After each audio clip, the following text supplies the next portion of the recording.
Is everyone online? Everyone except Andrea is online. So, how many of you online folk had issues with the ATC flight plan stuff?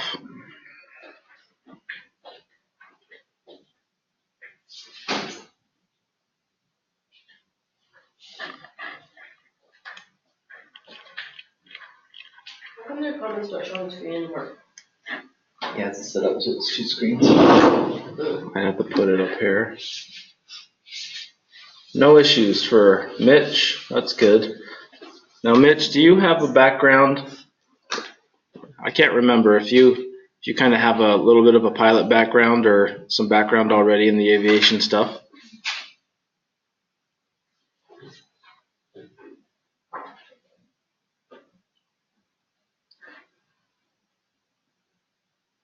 Cool. Yeah, I remember that part. I just didn't know if you personally had any aviation background. By the way, if you guys can feel free to use your microphones if you have any, if you have one on there. I don't know if I've ever heard or seen Mitch's voice yet. Jaden, yes, I have, only in person, but nobody in class has. So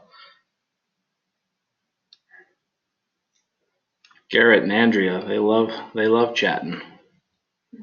Yeah. Anyway.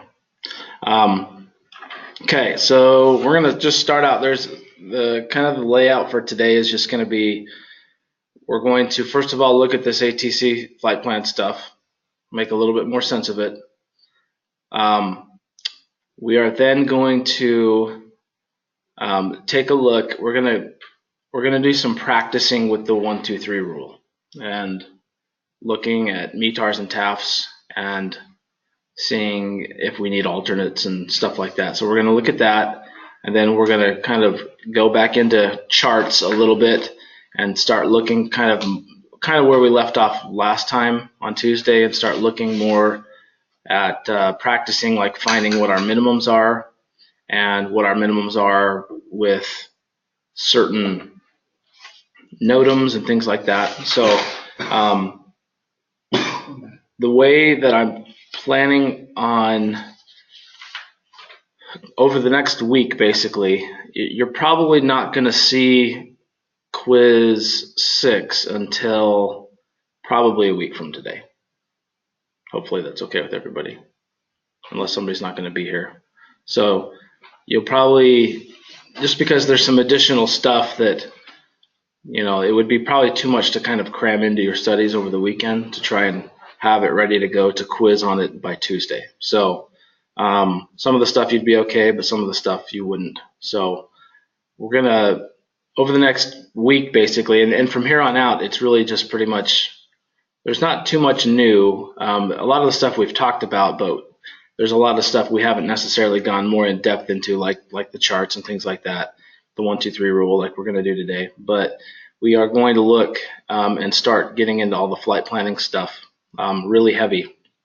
And homework assignments over the next week are going to be more along the lines of actually just giving you flight plans, building flight plans, and basically adding pieces kind of each day to those flight plans and doing a little bit more and then a little bit more and then walking through the entire process basically. The quiz is not a flight plan, no. The final test in the class, you know, which would be, so the week 6 quiz is technically the last quiz, okay? That's the last quiz. The only other thing after that is the final test. So the final written test, so it's a 2-part test, obviously, but you do it all on the same day. It's the, well, actually, you don't necessarily do it all on the same day, so I shouldn't say it like that. But you take the final test, the final written test, which is 40 or 50 questions of it's all questions. All of the questions come from the quizzes. Okay, so nothing new. There's a mix. Well, a lot of multiple choice, true and false. There's some matching. There's some kind of the same format that the quizzes already are, where you just have to write the short answers. But it's a mix of a bunch of different things. It's not like how the quizzes are, like just straight up, write out every answer. So, but all of the questions are, every question is a question you've already seen though. So if you just simply study your quizzes, then you'll be looking at the exact questions. So I basically take 2 or 3 or 4 questions from every single quiz and then just put it on the final. So that's all it is. Okay, so that's that. That's the final written test. And then then you'll have a final flight plan as well, which is done in, it can really be done. It doesn't necessarily even have to be done in class. You can do it on a non-class day if you want to. The way it works if you don't do it in class is you just simply email me, or we figure out a time that you're ready to do it. Like you're either at home or someplace where you can dedicate, 3 to 5 straight hours of, doing it. And you basically just let me know when you're ready. And as soon as you're ready, I just email you the access, and then you get into it. And it's kind of just like a Google Drive folder. You just get access to the folder. And when you get into the folder, it has all of the information for you to do the flight plan. And you can just do it at home or wherever you're at. You don't have to be in class. But you basically have a time limit, though, from the time you email me or let me know you're ready, and then I give you access. You have to return the results to me, no more than 5 hours later, basically.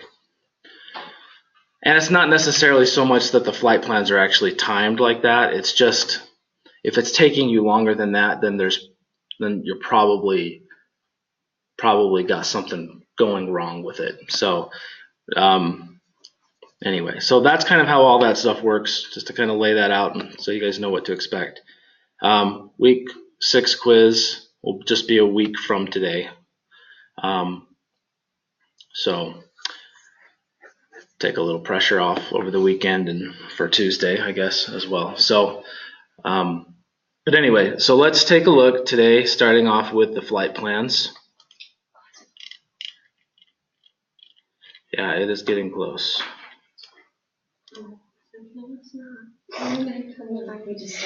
So and just so you guys know as well, so you guys that have been coming to class, twice a week since we started, the online people are going to, the weeks that they need to come down, or that some of them are coming down. I haven't talked to everybody, but the last official day of class, I think, is the 9th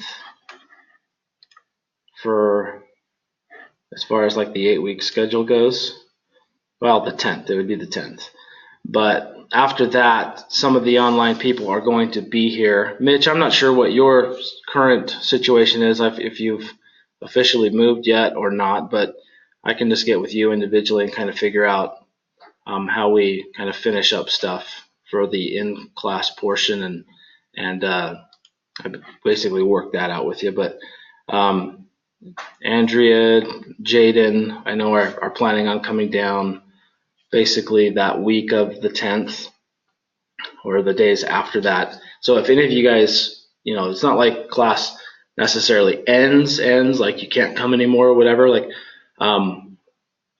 that's basically just when like the 8-week schedule ends, if that makes sense. But I'm still going to be continuing to go through some in-class stuff at that point with Jaden and Andrea, who will be down here kind of at that time through that next weekend after that and into the next week.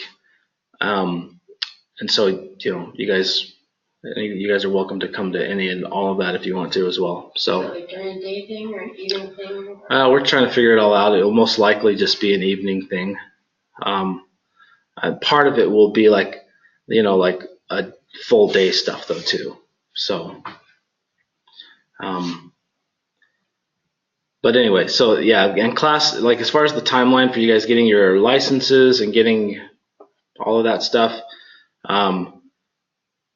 like I said, class, pretty much the educational part of class pretty much ends on the 10th. If you feel ready, if you're totally ready to go and you have, you take your test and everything on the 10th or by the 10th as well, then that's great. If you feel like you still need some freshening up to do and preparation to do, there's not like a specific like timeline that you have to like, oh, it's got to be done or whatever. Several people from the last class, nobody in the last class had the ADX passed before the class started. So there was kind of a lull in between when class ended and when people started to take their practical, and we'll basically prepping for the ADX, passing the ADX, taking the practical, and all that stuff. So there was close to probably 3 or 4 weeks that went by before anybody even was done with 100% done with everything. So when does, my only deadline I would think then would be when is SkyWest hiring again? Do you remember? Well, yeah, I do know when SkyWest is hiring. You probably will see a posting for it sometime in November. Okay. Probably mid-November, maybe around Thanksgiving-ish. They're going to hire 20 more, I think, in the next class. And they'll probably do all of the interviewing and offer jobs prior to Christmas, but the class itself officially starts January 9th. So, yeah, that's when your hire date for the department would be. So, internally speaking, that's, when you would officially start training is January 9th if you get into it. So, but you have to be licensed to even apply, right? Not necessarily. Some of the people in the last class had an interview set up without having taken their practical yet, but by the time they interviewed, they knew that they were licensed. Oh. So it was kind of bang for them because they posted like end of July, and then several of them took their ADX like that same week that they posted but hadn't taken their practical. So they were wondering, well, should I apply? Like, because it asks you if you have a license, and it'll ask you in there, you select, well, I don't know if you hit no, or there's a couple of options. It just says yes, no, or currently enrolled in a class, like an expected date to have your license by. Gotcha. So anyway, once we get to that point though, I'm sure all of you guys will probably talk to me because I usually, there's no reason anybody in this class shouldn't have their license by mid to end of November anyway. So for you guys, it shouldn't be any sort of a problem at all. For them, it was a little different just because their date got moved up. They weren't expecting the posting to happen until end of August, and then they moved it up an entire month. So Is there any chance that they would do that? there's always a chance. So the best thing really is just to get it done as soon as possible.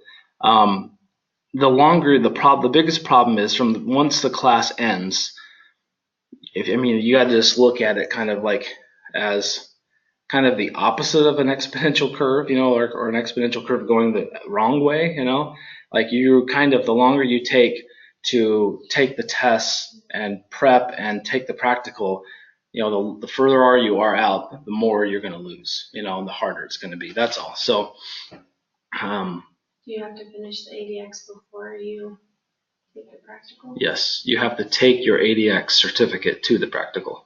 So yeah, you can't even take the practical without. Where do you go to take your practical? Is it the college or? You set it up with me, and we set it up with Greg Brooks, who's the examiner. And it's a mix. Sometimes it's here, sometimes it's at SkyWest, sometimes it's at the library.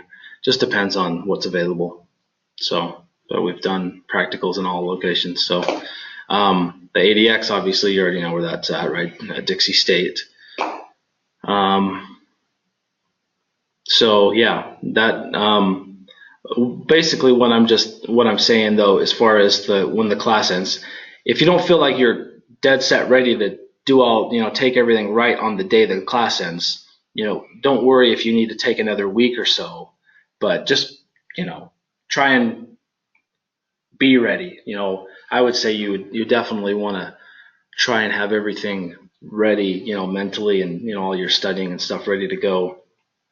And, hopefully take the ADX and practical before the end of October. That's what I would say you probably want to try and shoot for. So What does the practical consist of? the practical consists of primarily it's an oral portion and then the flight plan portion, basically. But what happens is, right when you start the practical, the examiner will just give you a packet. It'll be pretty much very similar to how you take the final flight plan test in this class. I'm just going to hand you a packet, or if you're at home, you'll just get access to the drive, which has a packet in it, and then you open it up and you'll see, you'll have a city pair, and you basically just have to do everything. So when you're taking the actual practical, though, you're in the same room with the examiner the entire time, and while you're doing the flight plan, he'll just kind of see where you're at in the progress, and he'll ask you random questions just along the route, kind of, and then you'll do your entire flight plan, and once you're done and give it to him, he'll look over it, and then he'll ask you some more questions about it, and then he'll ask you additional other questions just about random stuff. It could be about aircraft systems. It's not going to be anything in depth. It's just going to be, tell me what an FMS is. Tell me what, the APU does. Tell me, talk to me about, an ATC flow program. And the thing is, too, is you don't necessarily have to feel like you got to know all the answers. The key to the practical is put it this way, anytime anyone ever takes the practical, they always come out feeling like they barely passed. Like they're surprised that they passed at the very end. The feedback I normally get, though, is that, oh, they did awesome, no problem at all. And it's kind of, and part of that's just the examiner, Greg. He's just kind of like that. But on top of that, though, it is kind of in reality, when you get done with the practical, even if you did really good in his eyes, you should feel semi like, oh, I don't know anything, and I feel like I barely passed, and I'm surprised that I even passed. And that's how most people feel. That's been the feedback from every single person that's taken it so far. But that's kind of intentional, because that's kind of how, especially him as the examiner, how he wants you to feel going into the career, because you really don't know anything. You know the basics of everything, but you don't know the in-depth of anything, really, And so, yeah, it's still kind of just to give you that, hopefully, that craving to want to know more about the questions you couldn't answer. But the big thing about the practical, though, is that there's going to be plenty of questions that you don't know the answer to. Like, I can promise you that. So just know that ahead of time, and don't feel bad. I don't know. That's the thing. Don't say, if you don't know, the biggest thing is you need to know where to find it. So if you don't know the answer to something, just tell him, either, well, let me look it up here. Like, I know exactly where to find it.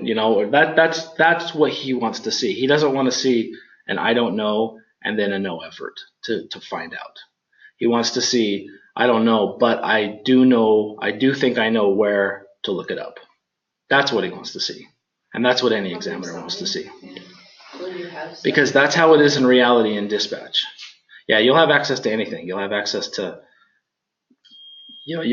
anything on the Google Drive, any of our stuff. We'll have some charts in there. If you need them, you'll have whatever you need. Now, Mitch asks if we can take notes with us. It's kind of I guess it just depends. You can take really any of the information from class with us. I do give you guys some checklist, cheat sheet stuff, which you cannot use in the practical, but you really shouldn't need to use them in the practical. So you can take any of like the manuals, any of the stuff that is on the Google Drive, and there'll be more stuff added onto it that's more pertinent to the flight planning that's not on there yet, but you can have any of that stuff. The big thing about the flight plan stuff is there's no way to give yourself an edge on the flight plan. It's like either you know it or you don't. It really doesn't matter. You could have all of the stuff with you, any of the stuff that shows you exactly how to do it, but none of it actually will tell you how to do that specific flight plan. That's the problem. So, the reality of it is that you're going to need certain things in order just to do the flight plan, and you'll have all of that at your disposal during the practical. But there's nothing. I guess the best way to say it is it's impossible to cheat the practical. Not that anybody in here cheats, and I don't even like to use the word cheat because it doesn't really apply, but that's really the only word I can think of to make sense of kind of what I'm saying. You can't, there's no way to fake, there's no way to fake the practical, because that's why I can let you guys do it at home, because there is no way you can fake it. It doesn't matter. Like, it'll be blatantly obvious whether you know how to do it or not. It doesn't matter how many books you have at your disposal. It doesn't matter if you took a bunch of notes and used them, that's even fine by me too, because in real life dispatch, the entire philosophy is about looking stuff up and knowing where to find it, because there's plenty of stuff, there's a ton of information out there, but most of it we don't retain. So you just need to know where to find stuff. We have tons of manuals, tons of policies, tons of procedures, and unless it's been something that you recently had to deal with, sometimes you go 2 or 3 years without dealing with that specific thing that you're needing to deal with that day. And if it's been 2 or 3 years, you're going to be fuzzy. So that's just how it is. You got to just look it up, and a lot of our job is bringing up the manuals and quickly looking something up and being like, oh yeah, But as long as you know where to find it and know how to get into it, know how to access it real quick, that's no problem. That's what he wants to see, though. So, but you are going to feel like you barely passed it, even if you do stellarly awesome. Like, you're going to feel like you were surprised that you even passed. So, but I've never had anybody not pass the practical on the first try. So just to kind of give you an idea, that I've never had somebody take it and not pass it. So that should make you feel better as far as statistics go. But there's no way to feel like you're prepared, though, either. It's kind of like the ADX. You just prepare to the point that you feel, okay, I think I can maybe pass. And then you just take it. And then you end up looking back at it being like, what was all the fuss about? But you're not going to realize that until you're done. That's the problem. So, anyway, any questions related to anything along those lines? The tests, the timelines of the class, the last few weeks of how things are going to work and roll out, and anything like that? Really, from here on out is the funnest part of class. Are you going to give us referrals when we apply? Of course. Yeah, I always do. Is our teacher, do your referrals mean anything? Yeah. They're like, Adam's biased. Well, they know that I'm biased, but even in the last, even when I taught at Salt Lake Community College, pretty much anybody that was my student that applied got hired. So it's a little different from the internal standpoint, because if externally speaking, I can almost I can't guarantee anybody a job, obviously, and nor can I say that my referral means anything, because ultimately I do not make the decisions on the hiring at all. But at the end of the day, like I said, any external candidate that I've had that's applied has gotten in. And the only internal ones that haven't gotten in is been because of their own department that they're coming from. Nothing to do with the candidate themselves or the fact that they wanted to hire them. It's been more of a what do you call it, a staffing issue from the department that they're coming from.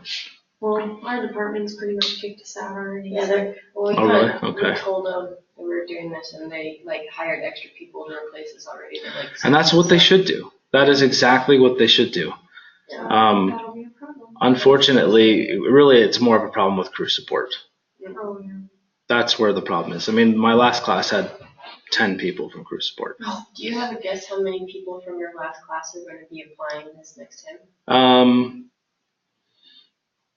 Probably 6 or 7, but that shouldn't play into the numbers for you guys at all. Yeah, there's still 20. Because if they're limited, even if they hired all of them, let's just say, and this is what John asks me all the time. He's not here today to hear it, but he's kind of in fear that, well, they only hired 2 last time. See, there was 4 that applied last time, and the only reason there was 4 is because some of the other ones just they didn't have their licenses ready to go. But now there's a few more that have since finished, gotten their stuff. There's actually going to be a couple of them that'll probably start attending class here just to kind of, because they're getting ready to take practicals and they're going to come back in and freshen up. One of them is not from crew support, but I mean, she'll probably apply. She's from crew planning, but if she gets her licenses, I mean, her license, she'll definitely get in. I'm sure. They already wanted to hire her as a system controller, so, but she wanted to wait to get her dispatch license. So, Which one is that? her name's Christy. But I don't know if you'll meet her. She'll be coming to class. In fact, I thought she was going to come today, but What did John always ask you? Yeah. John's afraid that he's going to be behind all of the other people from crew support in the lineup to get hired into dispatch. But the thing is they're hiring 20 people. So even if all of the people from crew support that were in my class last time got hired, there's still room for everyone in this class to get hired, and then still other people. So, and it's not that they, not saying that that's going to happen like that, but, and I don't want to give anybody a false impression either, but their preference, is always going to be, well, Bill, who's the main guy that makes the decision, his preference is always hiring internally. So internally, you've got a good advantage. He would have hired all of them if they let him last time, but they didn't because they didn't have the staffing to replace them.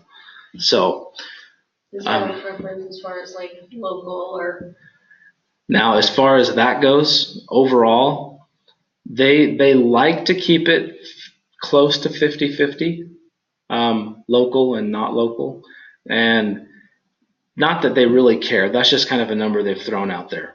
But the reason for that is because the regional airline model is built around, you don't necessarily want the dispatch group to get too senior, if that makes sense, because regional airlines obviously have to keep their costs down in order to be a regional, right?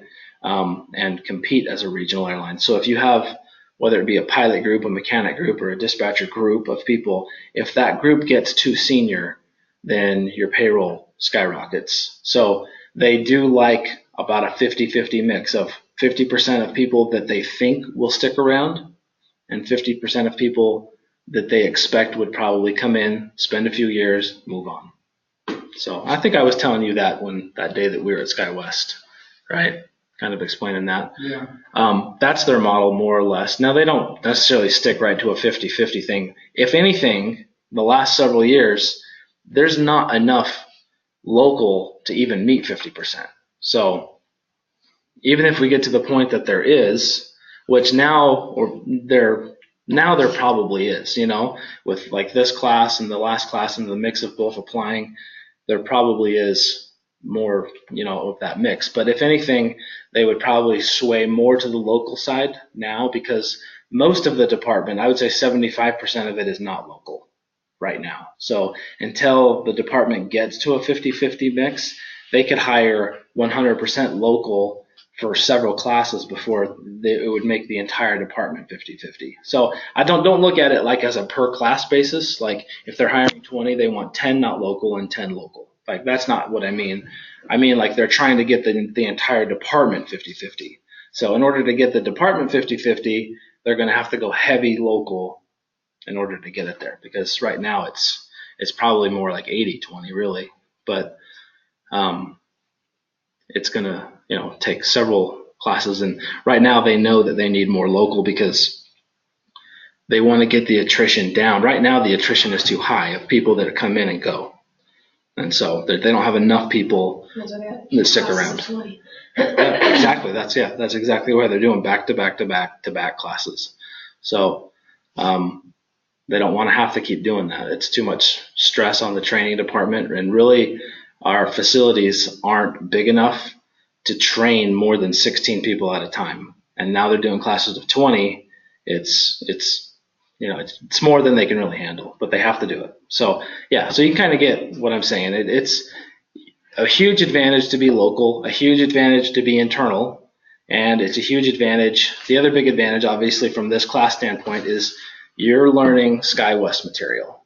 So there's no other class out there that obviously teaches it. So outside of guaranteeing a job, which, like I've said several times, I can't guarantee anybody a job, but the only thing I can say is that the way you guys are doing it and you're set up living here, most of you living here, and being internal, for those of you that are internal, are the 3 or 4 biggest advantages that you can have. So, and that'll weigh heavily. So. Do you have a guess of like what percentage of applicants get interviews? Of the total pool, like last time there was 160 applications put in. They did a Skype interview with I think 60 people, and then they did, out of those Skype interviews, they whittled it down to 40 and did actual in-person interviews, and then out of those 40 they hired 20. So that's kind of how the pool went last time. That's a lot of applicants. Yeah. There's a lot of people. But there's a lot of people that are like, oh, no way, just immediate, like, yeah, no way. So wow. 60 out of 106. So there was 100 that didn't even get a Skype interview. And then there was 60 that got the Skype, then eliminated 20 more, invited 40 of those for in-person interviews in Vegas, and the internal ones interviewing in St. George, though, just in case you know. But they go down to Vegas, they fly them into Vegas, and they interview them there. And then yeah, they, out of those 40, they hired 50% of them. So if you got an interview, you pretty much had a 50-50 shot at that point. But yeah, as far as my applicants go, 100% get interviews. So they have guaranteed me that. They'll say, yeah, we'll always interview your referrals, or anybody in the department for that matter, not just me. Like if anybody inside dispatch refers somebody and they tell Bill, he will always interview them. So that's not just like a thing he has with me. It's just anybody. So he likes, if it's somebody internally referring an employee or an outside person, he'll always, do the extra. So. What would you say are some of the reasons? And you're like, oh no way. That are what you say? That some of them like look at the applications, are like, oh no way. Well, some of people just apply without the qualifications. No kind of background and everything. Yeah, some of them apply and don't even have licenses, and some of them, So there's, I don't know, the rest of the stuff per se, but it. In fact, I don't even know. I'd have to ask Bill more what kind of the percentages are of how many people apply without licenses and just get automatically rejected and things like that. Or I don't even know if he was counting the automatic rejects either. So I really don't know what the parameters are there. So,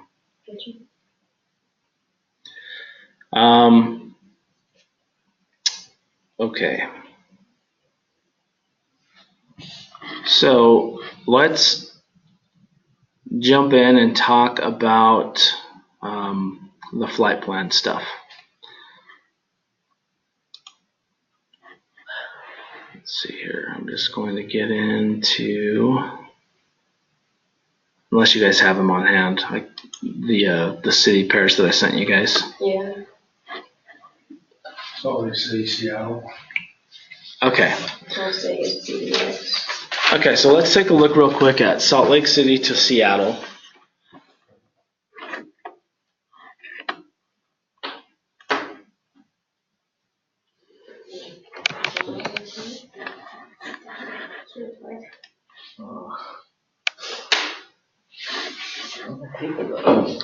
Yeah, you just can't get a payment? Oh, your kids got pushed. Yeah.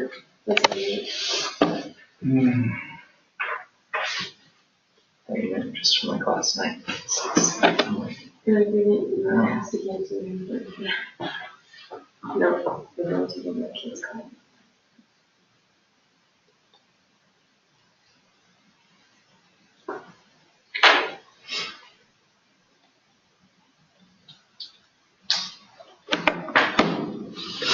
Okay, so Salt Lake City to Seattle.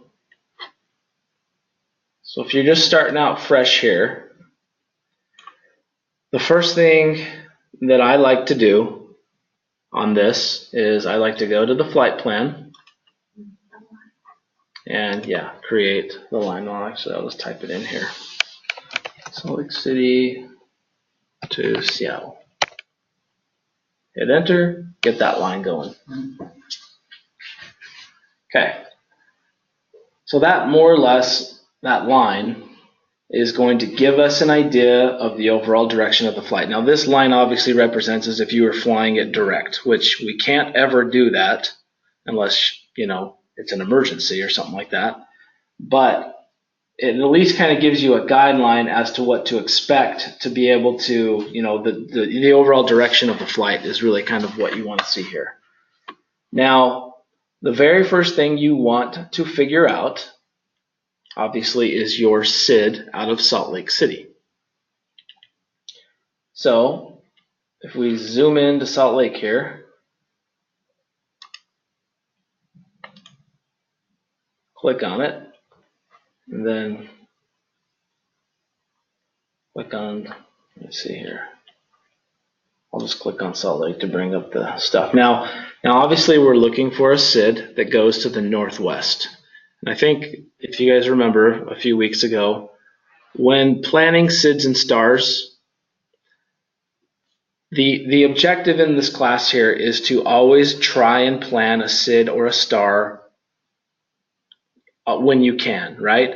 Now the big thing is that we're not going to go clear outside of our way to plan a CID or a star. Like, I know that you've already probably ran into the issue where only certain, like some airports didn't have one on a certain side or whatever. I want you to think of it as just like quadrants, okay? Think of it as the 4 different quadrants for an airport. So if we're going Salt Lake to Seattle, we're flying northwest. Okay, so we want to look for a CID in the northwest quadrant. If you are dealing with a flight plan that does not have a CID in the northwest quadrant, then you don't need to worry about it. So that will be your factor, okay? Whether you were using that over the last few days or not, I didn't want you to use that for the last few days because I wanted you guys to look and see and have those problems. Honestly, I wanted you guys to like, oh crap, there's only one that goes to the east and I'm going northwest, so I gotta route my plane clear to the east and then back around. I felt those are honestly the things that I wanted, part of the problems that I wanted you guys to run into. Adam, Yeah, Switch to where we can see Sky Vector and not your Gmail inbox. I thought that they're. Oh, I guess I didn't switch this thing. Let's see. Thanks, man. Hey, I forgot to switch to have it on screen too. Is that better? No, it's okay. There we go. Reading my Gmails. Snoopy. Hey, yeah. What took you guys so long to tell me that? I was trying to. What's in your Yeah. wallet, by the way? What's that? What's in your wallet? Capital Wallet. One. I guess I don't get it. It's your email. Capital One. Oh yeah, there you go. Capital One emails. Yep. Anyway, What do you click on when you go to a meeting? Because I'm in like our session running, but it just shows the schedule of session from your calendar page. I'm not seeing how to get into your meeting. I don't know why it's doing that. I see you in there. I got it. Sorry. Oh, does it work now? Yeah, there's a different icon on the bottom there that actually had to go to meeting. And it's not bringing up the info page. Oh, okay, cool. Okay, so we're here in Sky Vector.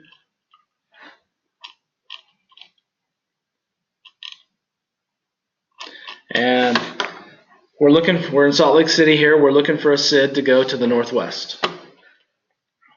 So when you're in here, if you go into it like this, you can scroll down here to the very bottom, and it will start showing you some of the charts, weather minimums. Here's your stars right here.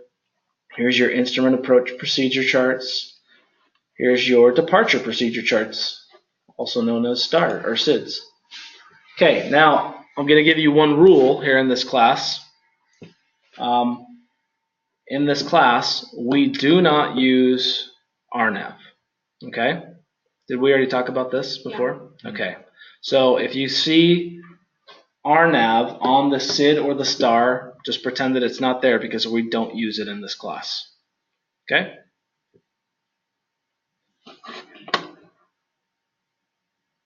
All right. So as you can see, excluding RNAV really narrows it down to what we can use. You were looking at the severe. Well, we were looking at the Salt Lake 4, but then it wouldn't work, so then we switched. Okay. So let's just bring up the Salt Lake 4 for a minute here.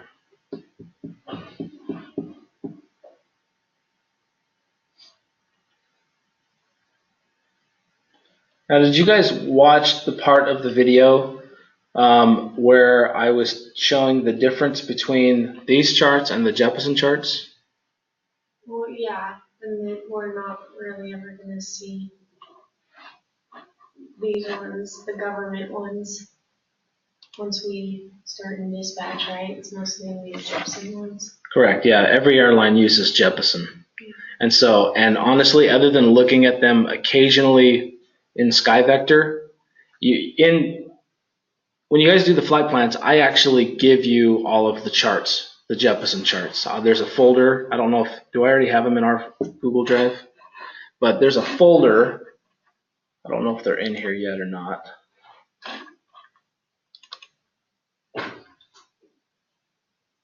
Yeah, they're not in here yet. They will be, though. There will be a folder inside of flight planning that just says Jeppesen charts. You go into it, and then you click on the city that you want. You go like into Salt Lake, and it'll have all. And I take out the RNAV stuff, so you don't even see it. And I just limit it down to like the ILS approaches that you can use, the takeoff minimum charts, just the basic ones that we use. So when you do your flight plans, pretty much going forward, you'll have access to those Jeppesen charts in there that you can just bring them up. However, if you are looking at them in here, I forgot to turn that off. If you're looking at them in here, they still are pretty similar to what we're looking at.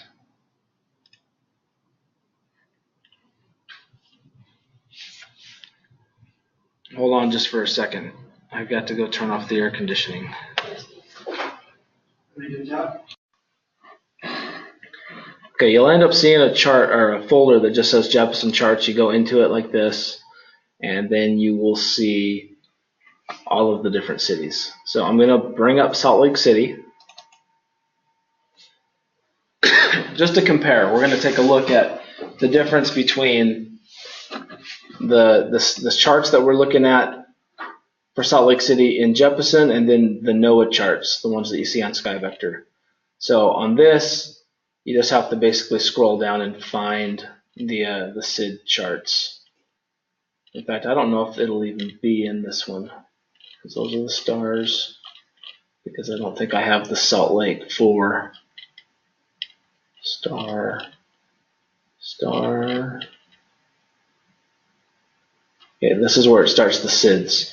So the SIDS for Salt Lake City, the options, and this isn't based on this flight, obviously. These are just any of the SIDS in Salt Lake that we can use. The Fairfield 8, the Severe 2, that's it. Those are the only two SIDS that are not RNAV that we can use in Salt Lake. Now, that one that we were looking at, that's this Salt Lake one, this type of a SID, it's not a normal SID. This is called a radar vector SID. Okay. Yeah, so radar vector SID, they don't actually have the flight plan, like they don't follow a prescribed route. It's different based on what ATC wants. So if you were to file this, technically you can't normally even file this even with ATC. This can only be assigned by ATC. So if they assigned you the Salt Lake 4, then all you would expect is that you would take off, and then they would route you to one of these VORs: Wasatch, Malad, Rock Springs, Fairfield, Twin Falls.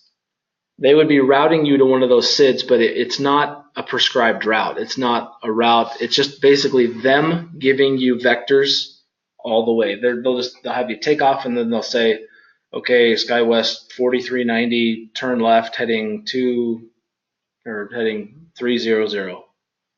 And then you'll fly 300 for a while, and then they'll be, okay, SkyWest, and turn right, heading 330, and then they'll eventually they'll say, okay, now go direct Twin Falls. Then you'll tune into Twin Falls, and you'll just tell your plane to go direct Twin Falls. But the problem is you don't know, the next time you do it, it could be totally different. You could go north for a while, and then west, and then over to Twin Falls. The next time could be west and then north. So there's no rhyme or reason. They use these sometimes when there's weather in the area of the airport, where if you were to follow the normal SIDS and stars, they can't. They might be taking you right through thunderstorms. And so when there's stuff like that going on, sometimes they will turn to the radar vector SID, and they'll have you just file this instead, and then they will guide you out to those VORs based on where the weather is and things like that. But since we don't know where that is, you can't file these just normal. So the key to telling, like, there's two big things that'll kind of tell you whether or not it's a radar vector SID. Most of the radar vector SIDs are usually named after the name of the airport. So like this one is called the Salt Lake 4. Okay, now that's not always true though, but it's true probably 75% of the time.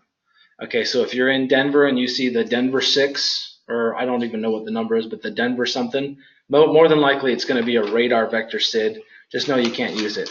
Now, if they happen to have it as a different name and you open it up and you don't see, the key here is that you don't see any lines. You just see a bunch of VORs out here floating without any lines connected to them.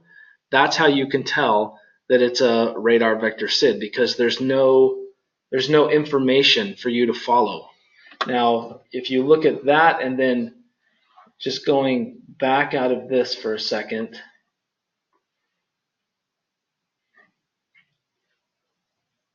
I'll open up. So now it's called the Fairfield Nine. Anyway, I'm going to open this up. So let's take a look at the Fairfield Nine. Now, do you see some major differences here? This one is for going to the south, but it has all of these lines. They give you altitude information. It gives you 170 degrees. It tells you the distance. It tells you this intersection. And then it routes you out to these VORs. You can see them, but the VORs are connected to these lines that you know how to follow these. Now, that's how you can tell. If a radar Vector Cid do not have any of these lines telling you where to fly. They just simply have the airport, and then they have little dashed lines in some cases, but even sometimes they don't even have that. They'll just have the airport, and then you'll just see a bunch of VORs that are just out floating out there, and all they do is they navigate you to those independently. And so this is what the Fairfield 9 looks like on the government chart. Then we call the government charts NOAA charts. If you have a flight plan you've made for flight, and you've got a SID tied to that, and there's whether ATC will take over and tell them to use this other SID, is that correct? Yeah. Okay. Yeah, they will. They'll let the pilots know. Okay.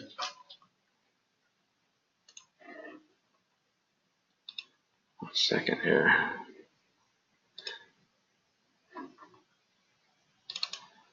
I'm going to bring up a blank document here. Move it over so that I can write the flight plan stuff here. Okay, so that is the Fairfield 9. Now let's see what it looks like on the Jeppesen chart.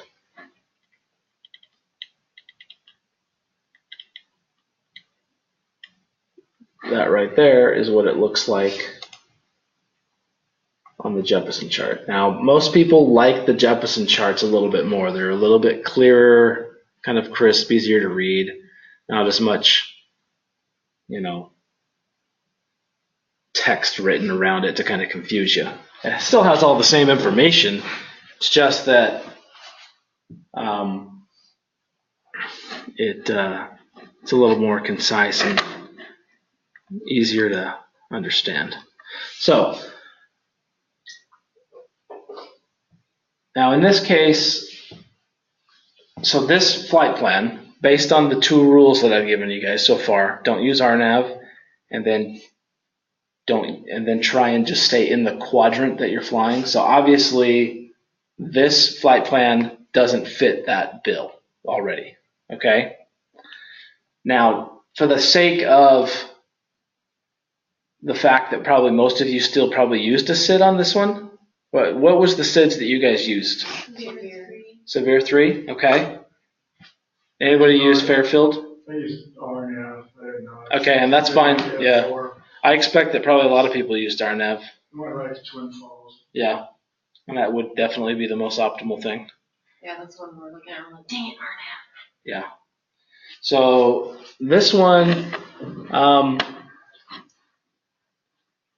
Fairfield 8 takes you out to. I mean, the thing is as you kind of start dispatching more and kind of get familiar with stuff, you'll start understanding where a lot of these VORs are at, because this is not to scale. That's the big thing that you got to remember when you're looking at SIDS and stars. They are not to scale. So Coaldale out here, the name of this VOR, Coaldale is pretty much on the Nevada-California border. Okay, so that is very far from Salt Lake City. You're talking like south of Lake Tahoe right here in Coaldale. Milford, does anybody know where Milford is? Yeah. Just north of Beaver. So yeah, I mean, you're talking like Bryce Canyon is a good example. Airport, Bryce Canyon. I mean, St. George would be on this map technically, based on how much space there is here. So anyway, with that said, sometimes your SIDS and your stars can take you the majority of the way, depending on your route. A couple of examples of like big city pairs, like that pretty much connect. Like if you go Salt Lake to Denver, you don't go on a jet route at all. You go on a SID to the transition point of the SID. That same transition point on the SID is the transition point for the star. So you just go SID to star. Like, no jet route, nothing. It actually makes it very easy. So there's a few like that though. In fact, I want to say Salt Lake to San Francisco, Oakland, or San Jose, all of them go SID to star. Because Coaldale is the transition point for several stars going into San Fran, San Jose, and Oakland. So just to kind of give you guys an idea. So if you run into that problem, don't think that it's a problem. Like, it's a good problem to have, but it's perfectly fine if your SID transition point is the same transition for your star. That actually saves you an incredible amount of work. How does that tie in with jet routes? Because we're trying to take a SID and a star and tie it into a jet route. But then, so elevation-wise, I'm looking here, we've got 12,000 feet on this. Now that's not. Is that what this is? That's the minimum altitude. Okay. On a SID. Okay, so SIDs and stars are a little bit different. If you're on a SID, those are minimum altitudes. But more than likely, like if you are going Salt Lake to San Francisco and you're using this Fairfield 9, Fairfield 8 on this one, you're going to be, like, that flight's going to probably be 36,000 feet is what you're probably going to file it at. You're going to be at 36,000 feet probably before you get to Milford. So most of this, like all of this part of the SID, you'll be up to 36,000 feet. Is that following a jetway? No. The first rule is you follow a SID. The SID doesn't matter if as long as you're following a SID, a jet route, or a star. That's what you want to be doing. Now, you can also follow the Victor routes in the case where there's just absolutely no convenient way to follow a jet route. Okay? So, but SID, stars, as long as you're on one of those, that's the objective.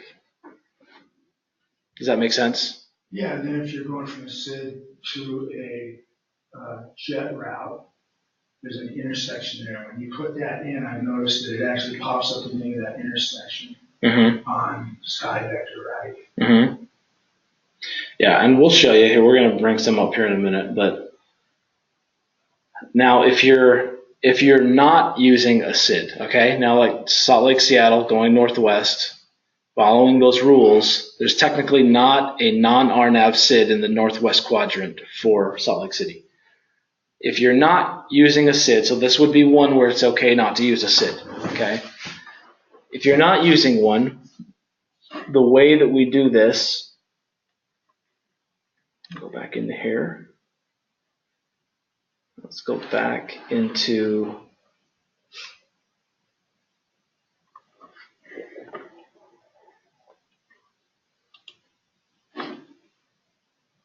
back in here. So we're back to this point where we've got that line that's just going direct. Now you can see when you zoom in here, you can see the airport right here, and you can see that this Wasatch VOR is really close here to Salt Lake City. What you want to do when you don't use a SID is you start out by typing in the airport name like we do with any of the plans. Except instead of now the next part would normally be the SID, you're actually just going to go from the airport direct to the nearest VOR. Okay, so in this case, you're going to go Salt Lake City direct to TCH. And then from TCH, you just pick up your jet route. Okay? And you're going to find that sometimes if you're going like from the airport direct to the nearest VOR when you're not using a SID, it's what I should clarify with that is that it's not necessarily just flat out the nearest VOR. It should be the nearest VOR that will, that connects. It can just be like a nearby one, that's within 15, 20 miles of the airport. But what you really want to look for, if you have multiple choices, you want to look for one that, whichever one is going to connect you to a jet route. That's what you're really looking for. Now, Wasatch happens to be a massive, kind of a junction for a lot of jet routes. So as you can see here, you've got all of these different jet routes that just spark right off here from Salt Lake City. So we go Salt Lake City direct to Wasatch. So now if we're writing this out, I'm going to do this really When I big here. typed it out, I put the severe 3 to Wasatch. Is that not work? It wouldn't work in that case because you always go the Cid and then to whatever transition point you're going to use. So did you use it to like as if you were wrapping back around to go to Wasatch and then starting there? I don't know. It just worked. Yeah, it probably works on Sky Vector, but technically Wasatch wouldn't be a transition point for severe. So if you go back to the charts,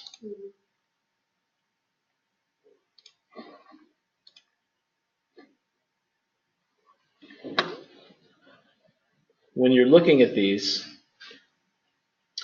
only the VORs that are on the route here. So it does list Wasatch up here, but the reason it's listing Wasatch is simply just because see this 160 degrees right here? I was looking at a different chart. So yeah, you're looking at severe, right? So yeah, we can bring it's up the first one, but it's technically on the line. Okay, so that's your severe 2 right there. So the only reason that severe is listed on here is because it's used to identify this intersection. But technically, if you were to come off of this here, it's telling you that you immediately turn left and then you intercept this 193 radial right here off of Wasatch and you go direct to Edith intersection. So it does get confusing, but the way to tell whether a VOR is a transition or whether it's not is simply just, if you're looking at them, it's always going to be the ones that are connected to the actual lines down here, like the dashed lines. And I can see that looking on this chart, but if you look on this one.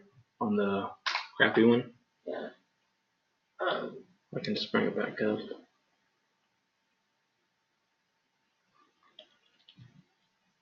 I can see why the Jefferson one and this one would be easier to use. Which one was That's it the again? arrival here in stars. Oh. Severe 3.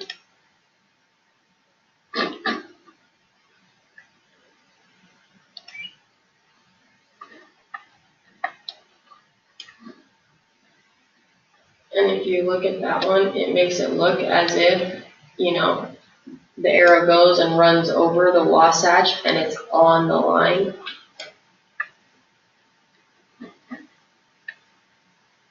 Let's do this real quick. Like if you're looking at the runway and the arrow goes the other direction too, and the little loop goes right over Wasatch and the line touches Wasatch.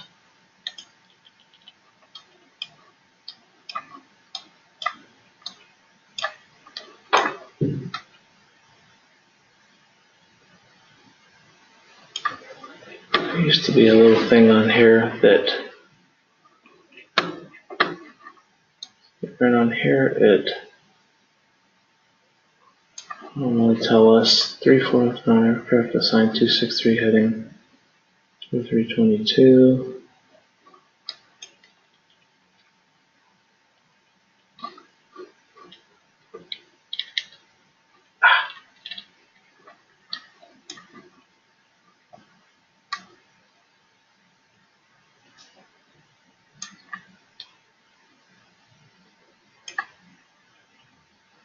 Yeah, that's weird. Maybe it is allowing you to use it, but yeah, I'm not sure why. Because normally when you come up off of here, the first thing that it's telling you is, in lieu of having that little turn thing, it's showing you this 263 right here. Mhm. So it has you, that's when you take off, the first instruction here is to go at 263 straight this way. And so it does look a little bit more confusing. Yeah, I agree with you there. Not sure why, it technically should not be a transition though on that. Like if you look at delta right here, same deal. It's not actually on this. It's just being used because the only reason it's on here is because it shows you that that's how we identify Edith and that's how we identify severe intersection, is by using those radials, but technically it's not a transition. So let me see here. That shows us page 2. Well, the lines are different, not as heavy, but it sure looks like you could use them. Yeah, it definitely gives you the impression it's a little bit more So- confusing. How come on the one it's called severe 2 and the other one called it severe 3? Like, did they change? Yeah, every time they update them, they add a number. They goes +1 on the number. So they've made a change since I downloaded the Jeppesen ones and put them in there like a few months ago. So within the last 2 or 3 months, they changed something on those, and then it made it the 9 or the 3 or whatever. So coming back down here, severe. So does the chart just look different, or with the change, like now you can?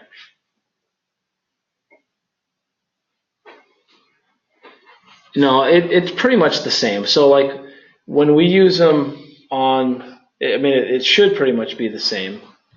So one way to know exactly what the transition points are is if you come in so this is the page 2 of the severe 3 departure.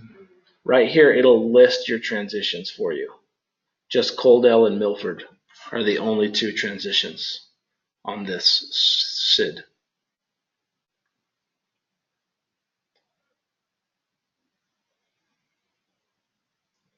The problem, though, with the Jeppesen charts is that you don't have this page, okay? But the rule to go off of when you're looking at these is simply just this. When you're looking at this, it's always going to be the end of the lines here. So you can see that it lists delta right here. And you can see that it's not connected to one of the heavier dark lines, so you know that that's not a transition. Same deal, this one's easier to see obviously right here because the dark line goes this way and it does not go over Wasatch. And then down here, it's going to be where the ends of your lines are here on this one. Now if you go back to if you go back up here to the Fairfield 9, or Fairfield 8 on this one, you see this one, yeah, it has a few different options as far as it lists them all like right here. Like, so any of these points that are on this, you can technically use as transition. So you could leave it at Milford, you could leave at Wilson Creek, Tonopah, or you could go all the way to the end. Bryce Canyon's the end on this side, Hanksville on this side, but then it uses delta as the identifier right here, and then it has Wasatch on here. But the only reason is because when you take off, this CID is for when you take off to the south. You normally wouldn't use this CID if you're taking off to the north, but when you take off, you track 160 degrees, but you have to use the Wasatch VOR to track that. So that's why it's on there. Anyway, so going back to this, if we're not using the CID at all, we're just going to go Salt Lake City straight to, so it would just be Salt Lake City. And when we're writing it out, we will do the, but when you go direct to something, it's 2 dots. Okay, so it's going to be TCH at that point. So that's where we're at now. Now, if we were just to kind of practice here a little bit, if we were using that severe departure and going out to Coaldale, let's say if we were going to go out to that one that's clear out on the end, Nevada-California border, this would be just Salt Lake City dot, and then it would be SV, I think it's YR. Oh, SEV. SEVYR 3 dot OAL. So just those three things right there would take us from Salt Lake. It would know to follow that Cid exactly all the way to the Coaldale. So that right there alone gets us all the way to Coaldale. And then from Coaldale, From each yeah, volume. you don't, yeah. And that's, You're wasting words. That's well, obvious, I'm like, why are you doing that? so the next thing you would pick up on this one is you would go to Coaldale, and then you would try to pick up a jet route on Coaldale, and then go wherever you're trying to go. But being that that's not what we're doing with this one, we're going to go direct TCH. So now we're at Wasatch. So just looking at Wasatch, what's the easiest jet route to use? Jet 12. So the only thing we need to know basically now, like you were saying earlier, sometimes you got to do it backwards. You got to figure out where your transition on your star is going to be to really know what jet route you're going to ultimately use. But we can definitely tell that jet route 12, if we keep following it, let's see. We went to J20 from J20. If you go back, there's one thing to look at here though real quick. So if you can see, this is J12 and 15, right? So if you start following this, you can see that once it gets to Boise, it splits. J12 goes north, J15 goes this way. So not sure depending on which one is more convenient. Yeah, because J12 breaks off and goes the other direction.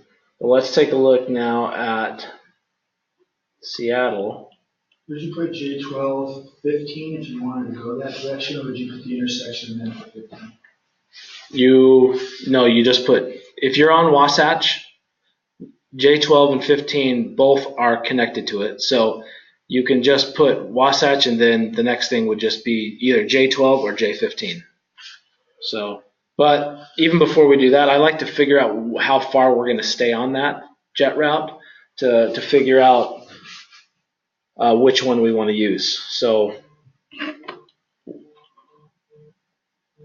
what was the ones you guys were, how do I make this thing stop? The star? Yeah, the star for Seattle. Chins. Chins 9, Chins 2. Chins 2.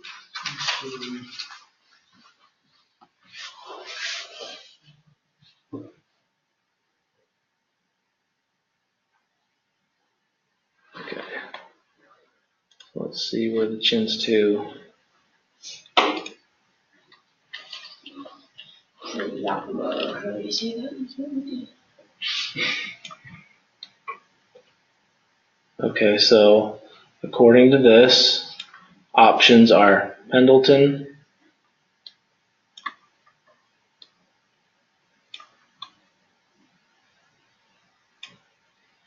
there's Yakima. Let's bring it up in the JEP charts.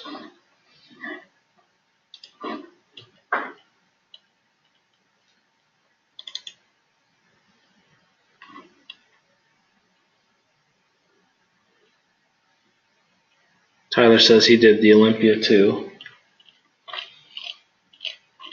We can look at both of them.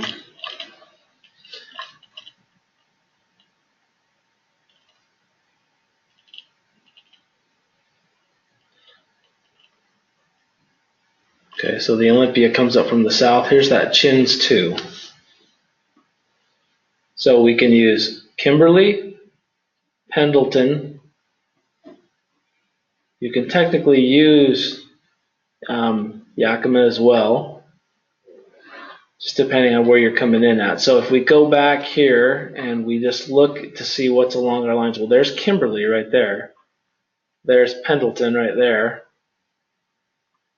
So probably, I mean, just based on our line here, it looks like Pendleton's probably the best, but now we just got to figure out what's the easiest way to connect to Pendleton.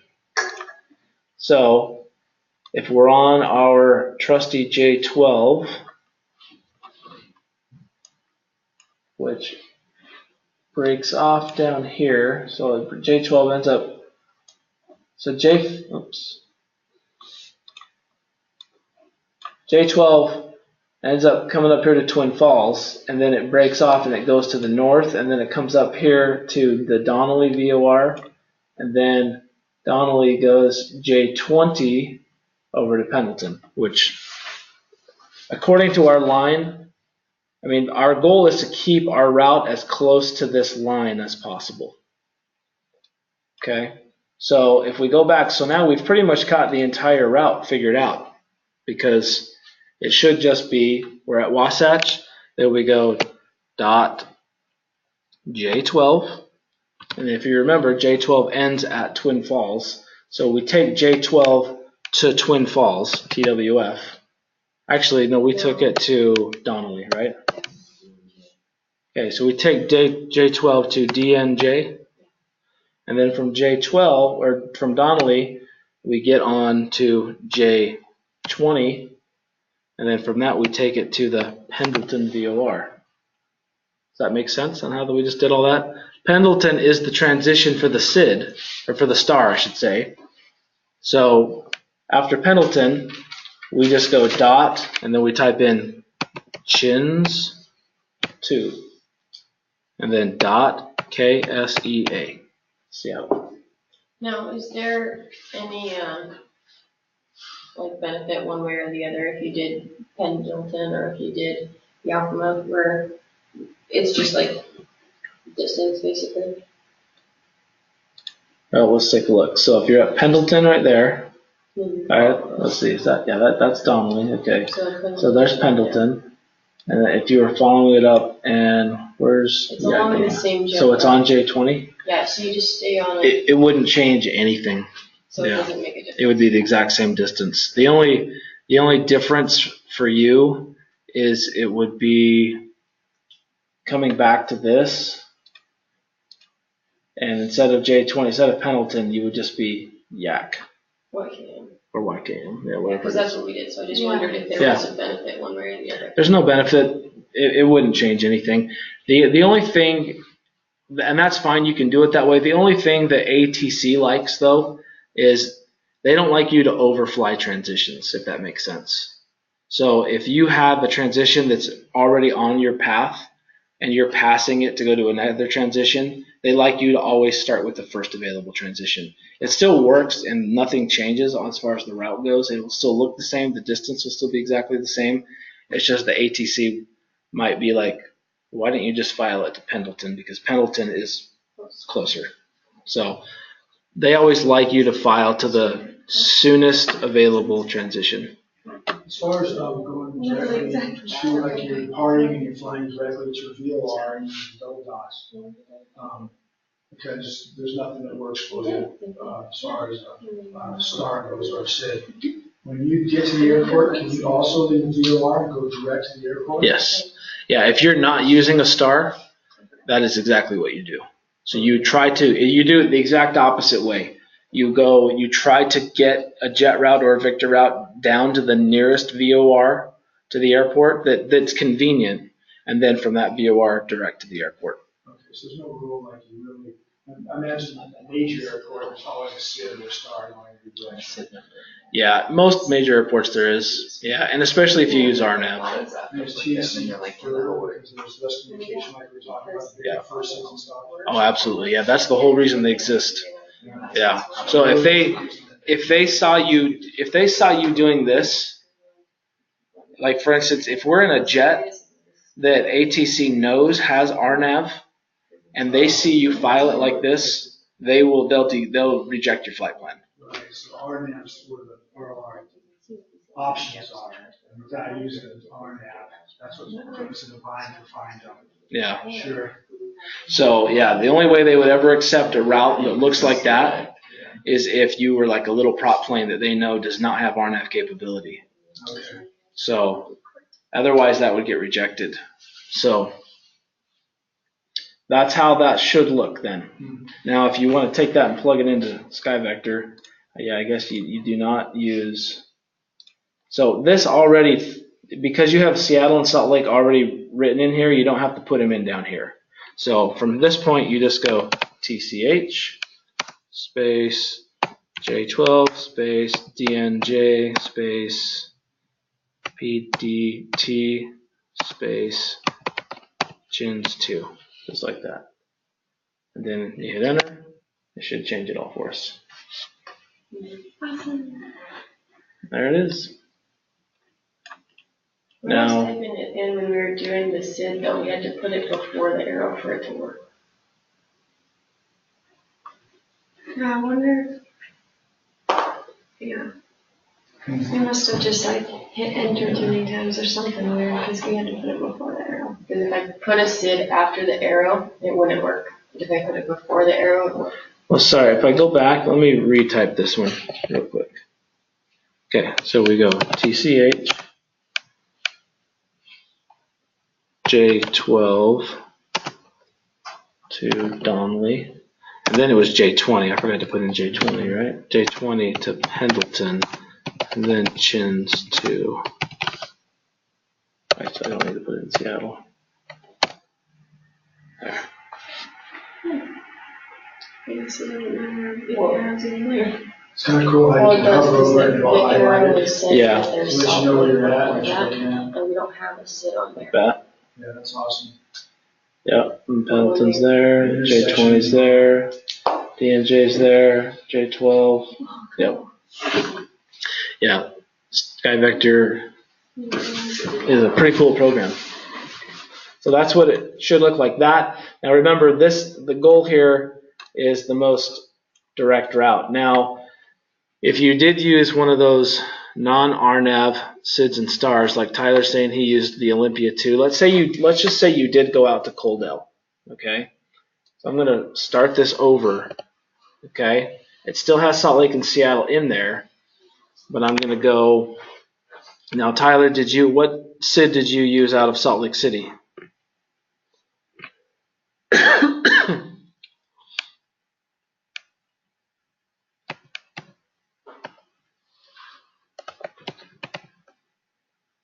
Was it Severe 3? OAL. Okay, so we get to that point. So now if we did that, just going to zoom down in here and find Coaldale. There's Battle Mountain. There's Coaldale right there. So that basically gets us to right at this point. Now if you're here,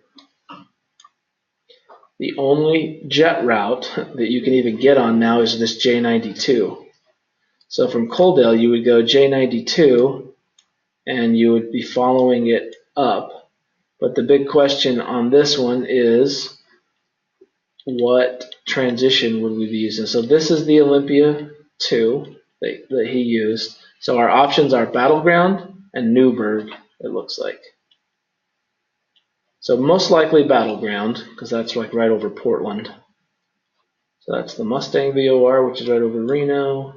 J92, we keep following it up. There's Klamath Falls.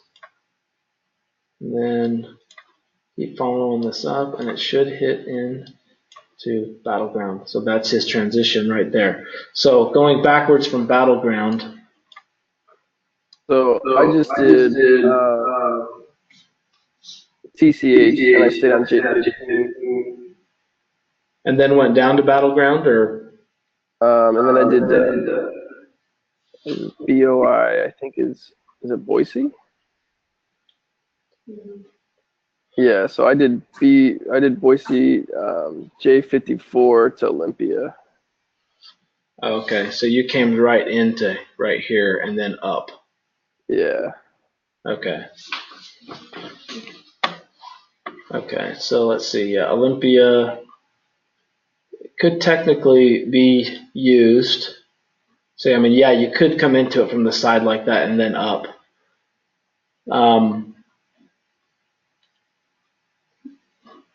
Let's just continue back with this other one here for a second. So that's Klamath Falls. So J92 to Klamath Falls.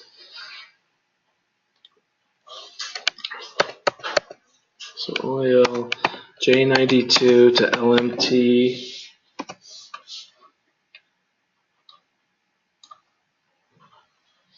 And then from, I think we go J65.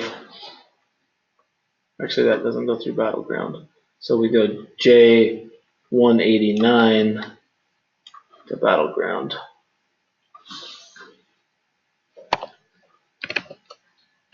BTG. And then that is the OLM. Actually, is it the Olympia? Is it still the Olympia 2? I don't think that one's changed. OLM2. So that should be it. Hit that. Changes everything for us. And So that now was chosen because of the star to match up. that's if you, yeah, that's if you did that Cid out of Salt Lake City. So whether you did Severe or Fairfield, if you did one of those, then it still took you to Coaldale, though. Both of them take you to Coaldale. So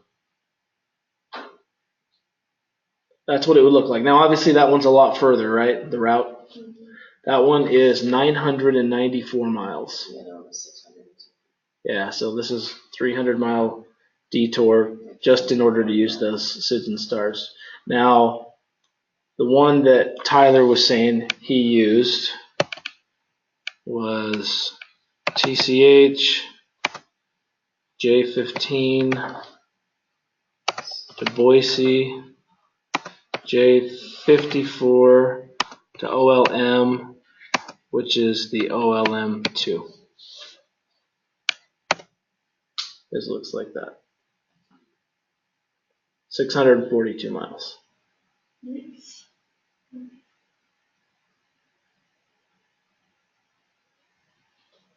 Okay. And the one that we did again was how long is ours? TCH J12, DNJ, J20, PDT, Chins 2, right? 612.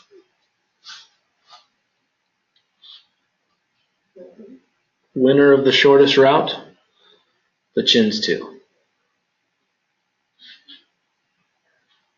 Anyway, yeah, that's kind of what you want to do. I mean, try to get the shortest route there. Don't pay any attention to this ETE thing. That's based on like going like 80 knots. If you come up here and change the speed to like a real aircraft speed, say like 450, that ETE goes down to 2 hours and 13 minutes. So anyway, what 5 hours, that's like the longest flight ever. what's that? 5 hours to go that trip. Oh, yeah. Expensive. That's, What's the next one that we did? I think it was Las Vegas to Portland. Okay, so Vegas to Portland. this one sucked. Okay. Nice. Where's the restroom? Yeah, we'll take a break real quick. Start again in 12 minutes. Sorry. Okay, let's take a look at Vegas, Portland then real quick. We'll just do that one, and hopefully just by doing these two, it should kind of show you, give you an idea of what we're looking for on each one. So Vegas, Portland. Okay, there it is. Straight line is 662.7 miles. So let's take a look at what kind of options we have in Las Vegas. Looks like we're looking for a Northwest Cid again, if we have one. Which are the ones you guys came up with to use? On the biggest one? Yeah. The McCarran 5? Well, we were trying it.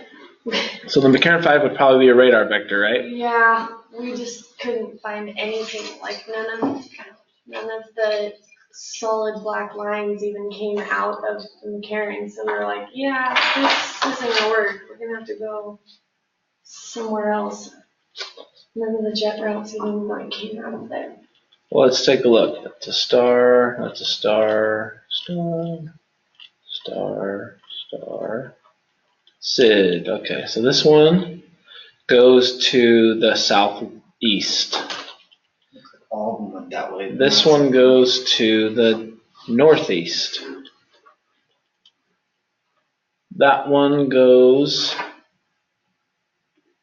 to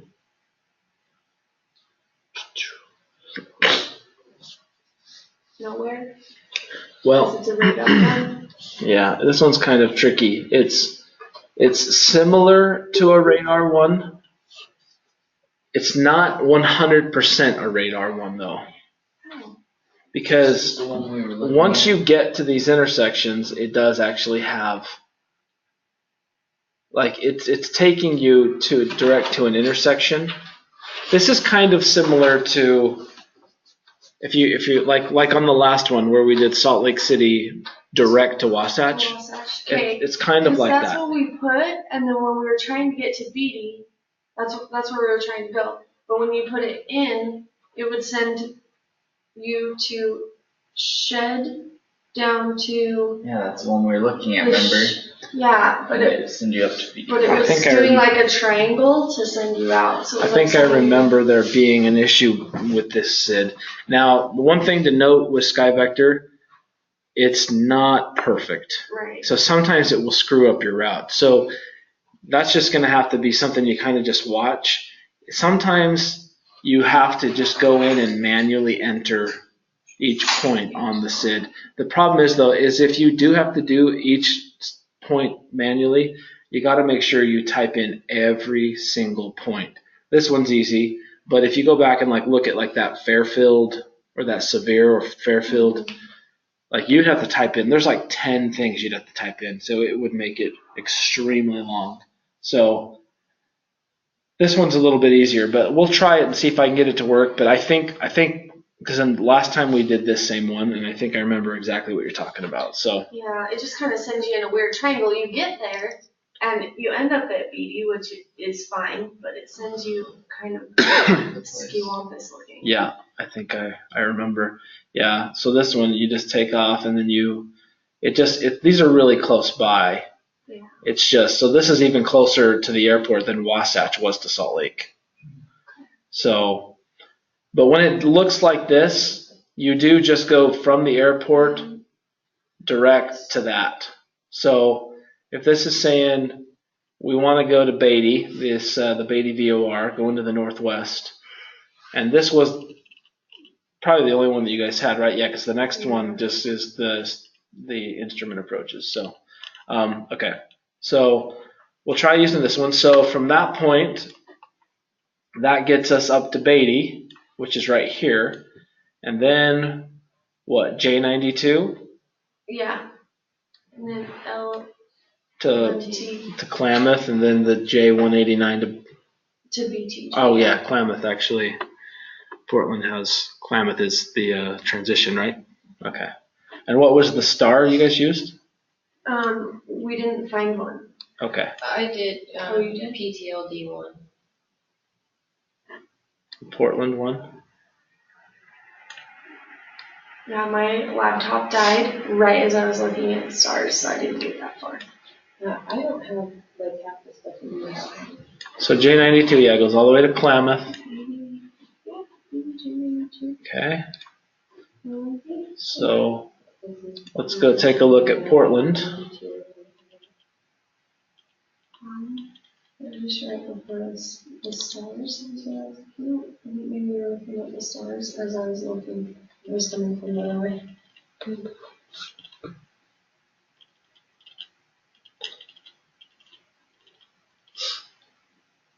So that's the Helms 5. That comes from the north into Portland. The Moxie 6, which also, the Moxie 6 looks like one that you could use. That comes right off of Klamath, right where we end up on J92. Oh. So Moxie 6. And that's the Portland one, so that's a radar vector.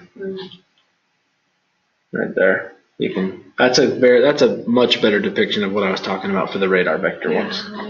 All these VORs just floating around. Anyway, so that looks like the only possibility. So it looks like I'm going to just try writing it in there. And that was MCCA, RN4, 5, To BTY, to J92. J92, LMT, and then it should be MOX. Oh. EE6, I believe. Yeah, I guess I just added. No, extra stuff in. FCE6. All good. Moxie 6. Yeah, see, it doesn't, I hit enter and it doesn't want to do anything. So let me try typing it again. BTY J92 TMOXE6.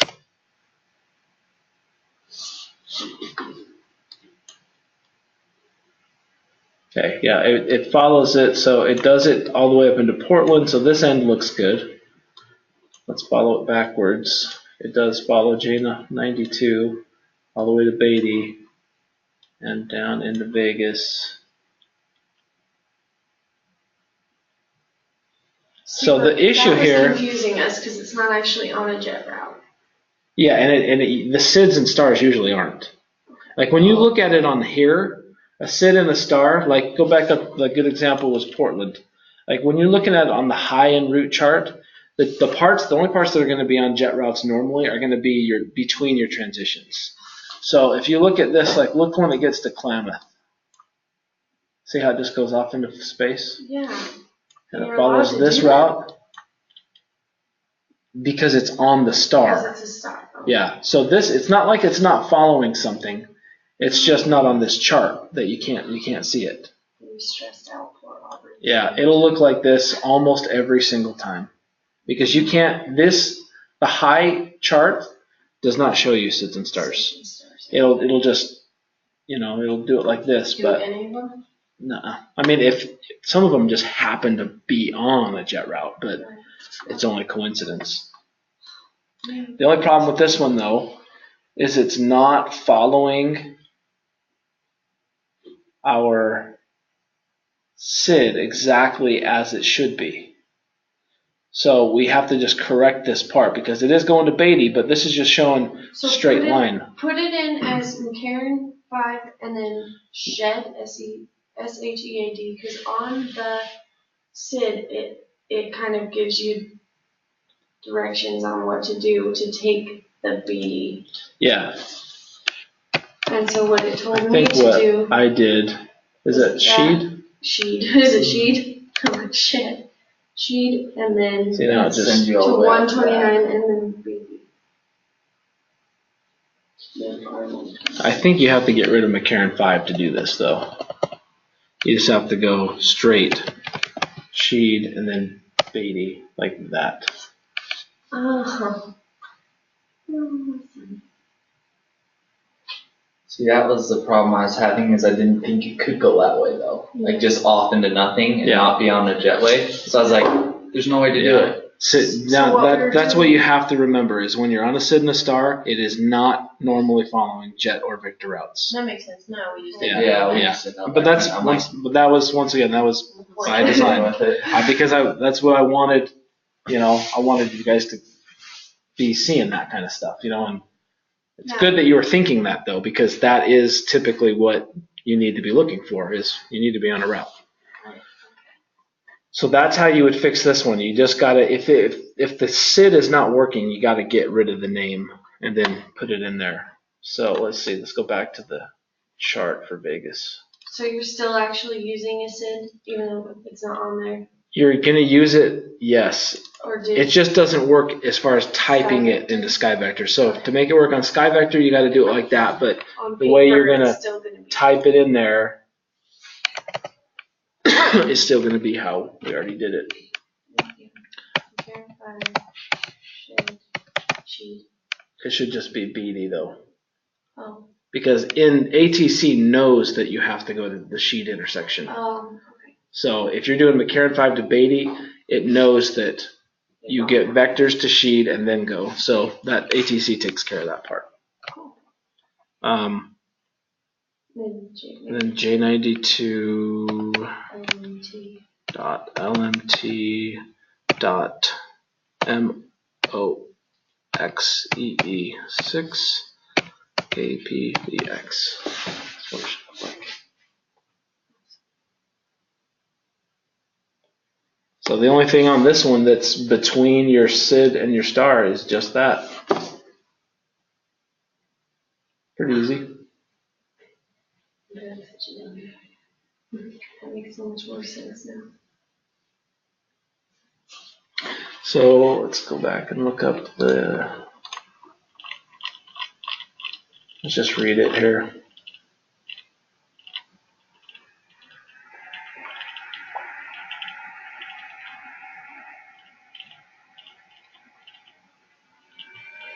Okay, yeah, so you got to come out and then sheet, and then the way to make sure that this matches up right here is come back to your SkyVector plan and verify it on here. So this says sheet. So now this right here is telling you 66 miles right here. So if you go back to your chart, 66 miles right there. So that's how you can verify that these are correct. It also says you should be heading 309. On SkyVector it says 312, but that's also something that's not necessarily always going to perfectly match up. But if it's close and then the distance matches, then you know it's right. So it should be 41 miles from Vegas to Sheed. If you look at this here, 190, over to Sheed. Let's see. Thought there was something in here that actually, oh, it's right there. Sheed, 41 nautical miles. So direct distance from McCarran to those intersections. So Sheed is 41. Just make sure that matches up right here. 41.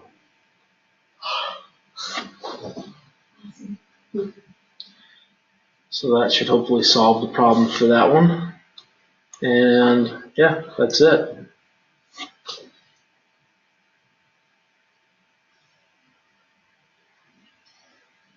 Is that making sense? Yes, a lot more now. What was the third one? It makes me feel not so crazy. Denver to SGC. How was that one? That was the hardest one for me. Really? Mm-hmm. Because there's like Go this around. whole section of airspace that you can't go through. Yeah, you Okay. have to go way down. Well, It's that airport This? right there. Yeah. but is there a jet route that even goes through it? No, that's what we're saying. You have to. You have to go all the way down to almost But you Vegas. can't go above it either. So you Well, can't. maybe you can because we didn't know about the whole Cities and Stars not being on route. So maybe Yeah. there is one we just didn't know about. But none that's of the Denver over jetways here, went right? right to the airport, and so we're like, Like if you tap in, you can see it. What was your plans then that you guys typed in? we did Pikes 9. We typed in this first. Denver to San Jose. Mm-hmm. Okay, so Hikes 9. EDV? DDV. Oh, Dove Creek. J60. J60, ELB, Boulder, J110, J110, Oakland. Oak. And then I think that we didn't, I don't know, I just I don't remember what we did, but it looks like we don't have it. So. Okay.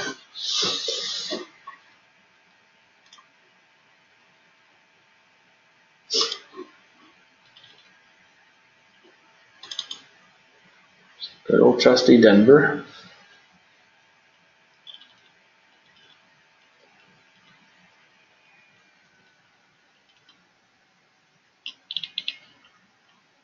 Take a second to load, yes.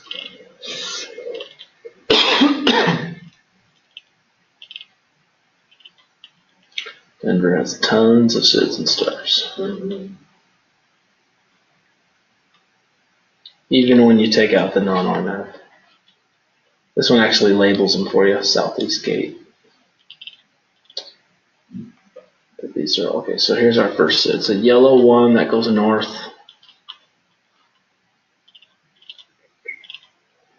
South, that's the Pikes 9. Okay. So that's the one you guys used, and you guys used it over to, to Mile High. Let's see. No, let's see. DPV, where's that?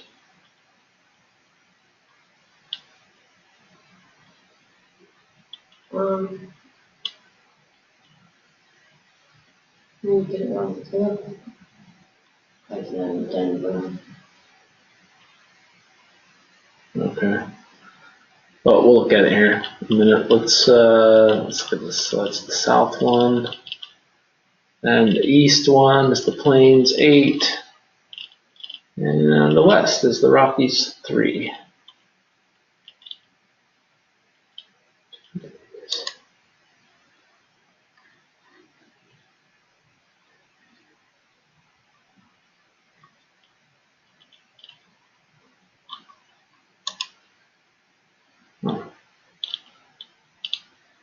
So the thing that rotates these.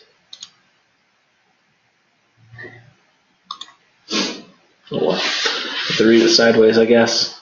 I'm just looking at the west one here for a minute. So we've got Meeker, Rifle. Actually, that's not transition. So Red Table, that's Dove Creek. That's the one I thought you said DVC though on this one. Okay. So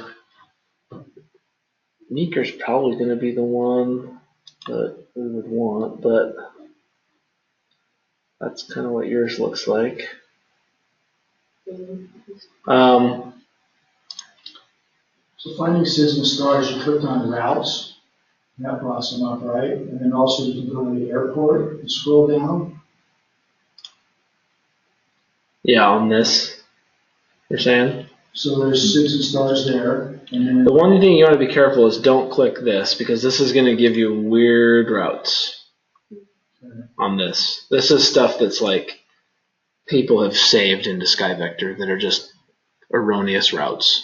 So don't click on those ones. I'm just trying to just use the Jeppesen ones is all. those are the ones in our files and Yeah. class files. Yeah. So I'm just trying to get an idea. So Meeker, if I'll have to look at the Cid obviously, but Meeker, if we use this one, is going to be out here. So if you look at, there's the Great Salt Lake, there's Denver, there's Meeker. So I'm going to see what the options are here in San Jose.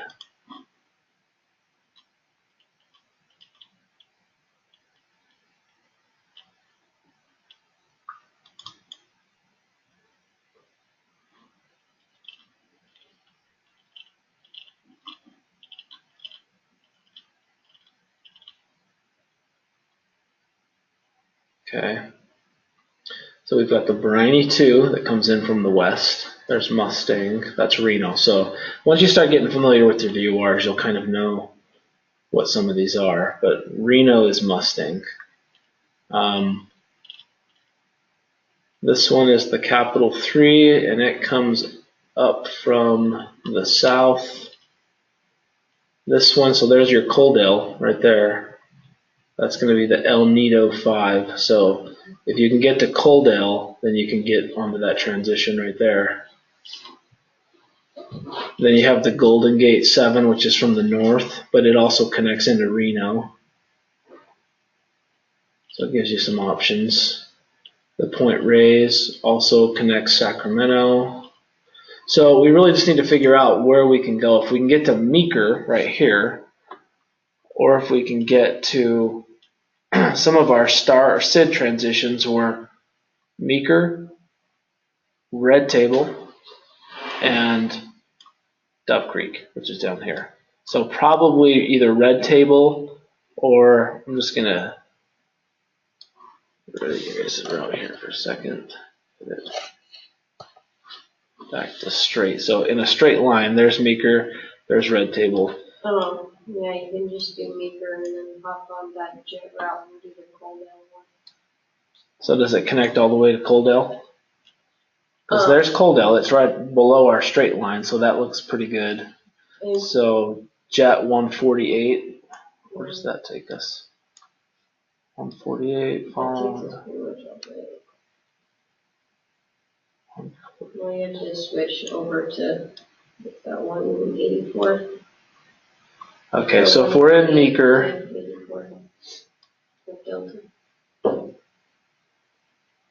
yeah, so Meeker's going to be the good one. So 84, then Delta to the 148, right? Yeah. Okay. It's so much easier than what we tonight. Excuse me. It was just going over this one. Yeah, and we were sitting. I know, that's what I'm next to him, saying. we were like, how they go all the way down. And What the fuck? Wait, not lights. Oh, below it is. You can't go above it because This you have to stay one on is- jet routes, and none of the ones above it stay on the jet route. You can't even do that. Was this the Rocky 3? Is that what it was? I think we just made it way more complicated than all it was. No, I think we did a really good job with the information we had.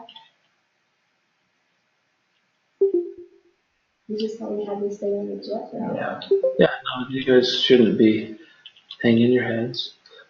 I'm like, well, if I would have known this, like, it would have made it so much easier. Yeah. Rockies 3, okay. So there's Rockies 3. The Meeker. I think it's just Rocky 3. Maybe it is. CKI 3.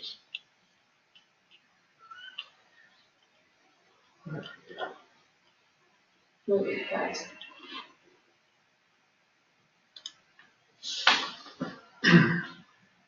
ROCKI 3. Yeah, okay.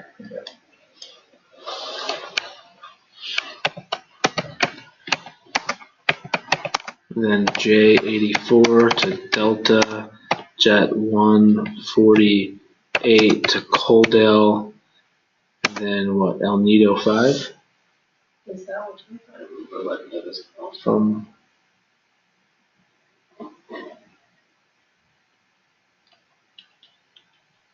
Click on your other tab. I think you have it up still.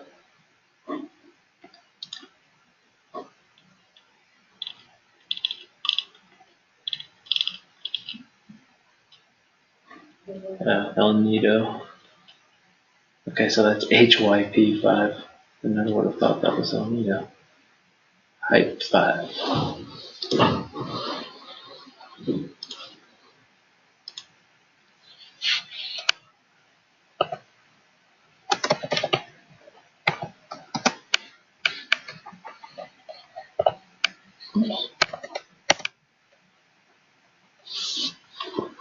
Okay.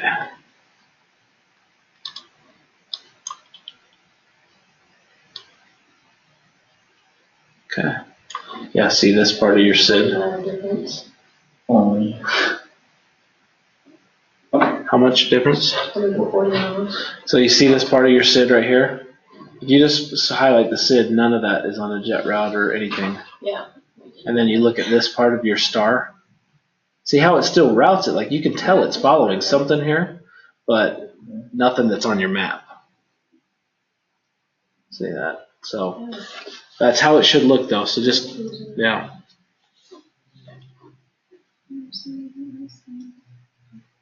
That geographic thing and the distance thing really can screw you up. You're talking about the plane. I've been in there watching. You see the plane on the screen. You know, your mind, you have to remember what kind of distances you're working with. And I did that with these. You know, I'm looking close at these DORs. That thing's in Reno, right? Yeah. And I'm totally trying to find something that's going to tie in. Yeah. There's tidal space and anything that happens. Yeah. Yeah. I mean, like that star. I mean, the Cid ends right here. I mean, the Cid and the star, depending on how long the route is, I mean, is usually at least a third or more of your route just doing that part. So, and then it's just, you know, just connecting the dots. So the best thing always is just to find your two transition points, connect the dots. So, some of them are trickier than others, obviously, but This is fun, man. Yeah. But it was stressful. yeah. Is there a method that you like to use? I mean, you just look at your departure and arrival and try and pick a Cid and star in that direction and see what lines up? Well, that's why I do the direct route line first.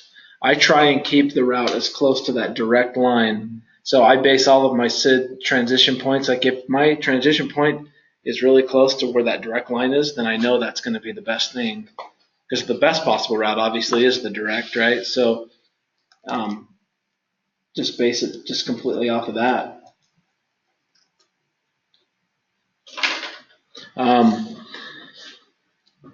Okay, cool. So let's see.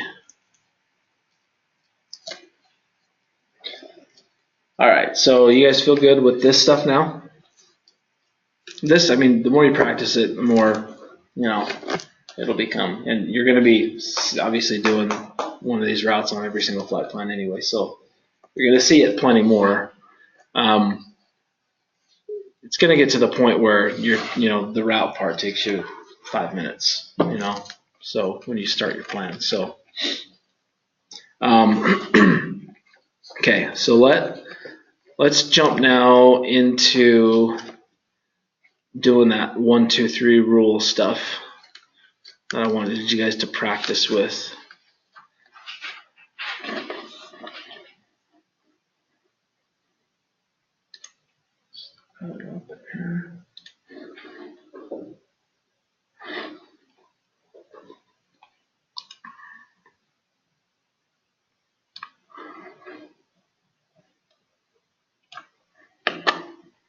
Okay.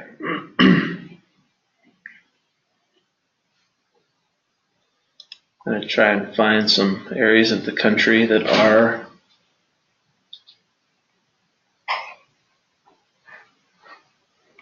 a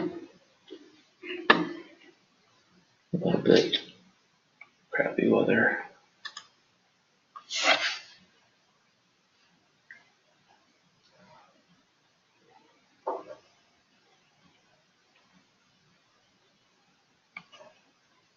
Maybe South Dakota, upper Minnesota.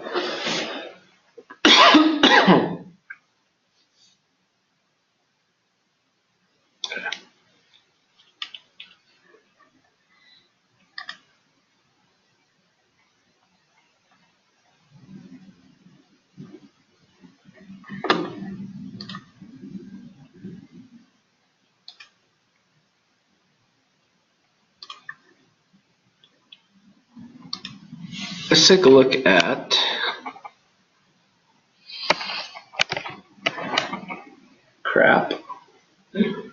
Rapid City.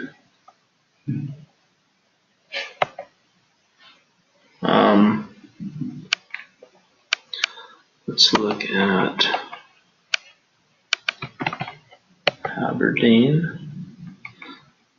Let's look at Minot. Let's look at Bismarck. Let's look at Fargo.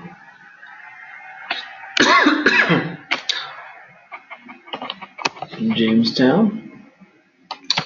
Devils Lake.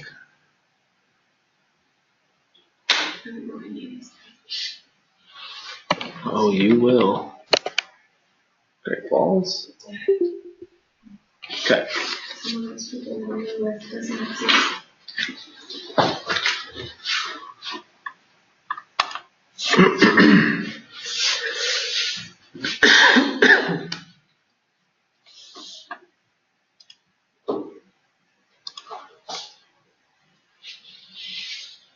Okay.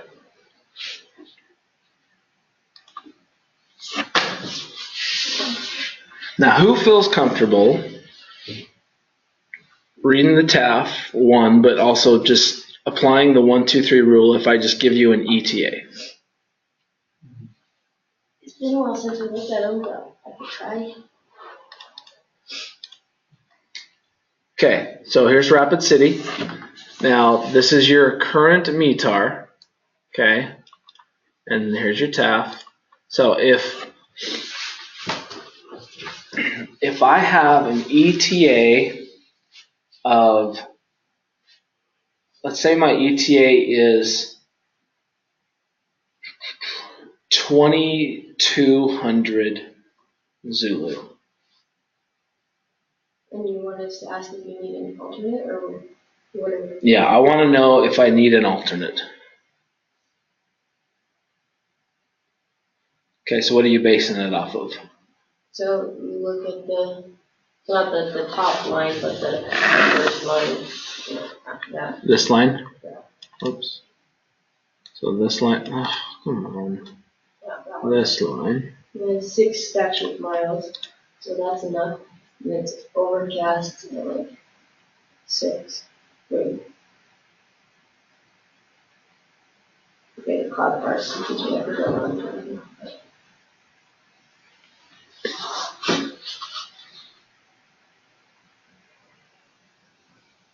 So the overcast, what's that? So as far as the cloud layer there goes, so those are in hundreds of feet, right? So if it's 006, it means. And the 3 is 300 or 3,000? Which 3 you're saying? No, in the 1, 2, 3 rule. The 3. The 3 is the statute miles. Just the The 3 2 miles. is the 2,000. 2,000. 2,000. Okay, so then that would make it so that you do need an alternate because it's lower. Yeah. And it's the ceiling that's getting us, right? Yeah. Okay, so if my ETA is 2200, so this is kind of nice because it actually fits right in between this. So this line literally is the hour before because it's 21. This line is the hour after. So as far as the hour after goes,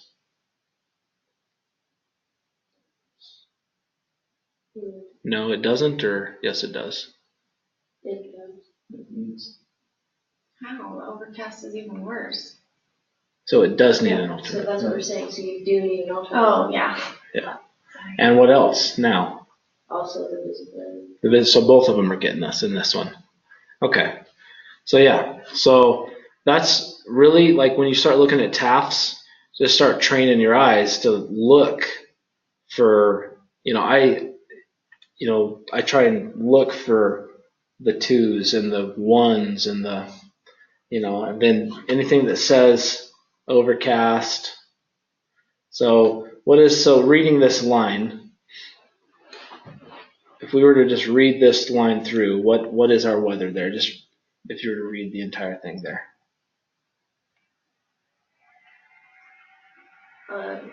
The direction would be 340, right? Oh no, that's the time. Well, the one before it's the time. Yeah. So it's coming from 340 at 8 Okay, knots. that's what I was thinking. Yep. 2 statute miles. Light rain, broken. So the BR is actually mist. Oh, yeah, that's right. That's Mist. the weird one. I forgot. Yeah. So is there anywhere in the Rapid City TAF, in this current one that you see, that does not need an alternate? It doesn't matter where we sit in this alternate, or in this TAF, it needs an alternate in every single line. And most of them is just the ceiling, because the 5 miles is good down here. But yeah, it's just these ceilings. Okay, cool. So Aberdeen.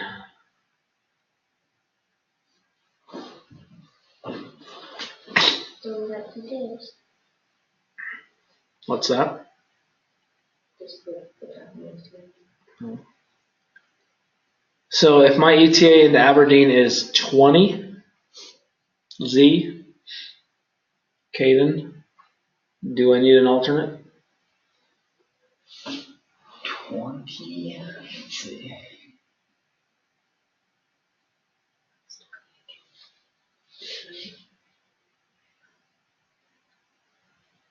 So I just read it off the top one, right? So it'd be.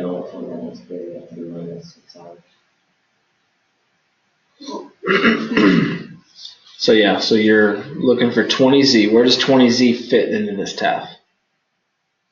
You just go off the top line, right? Well, this is 19Z right here. Oh, I thought it was that wrong. Yeah, 1900. So the first two digits is the date, Between them. and then the last four is the time. So yeah, you'd still need one And why? because of your ceiling, Which would be 1,000. yep, overcast 1000. Okay, What's the VCHS area something shower? vicinity showers. It means not at the airport or over the airport, but in just the vicinity. Okay, Minot.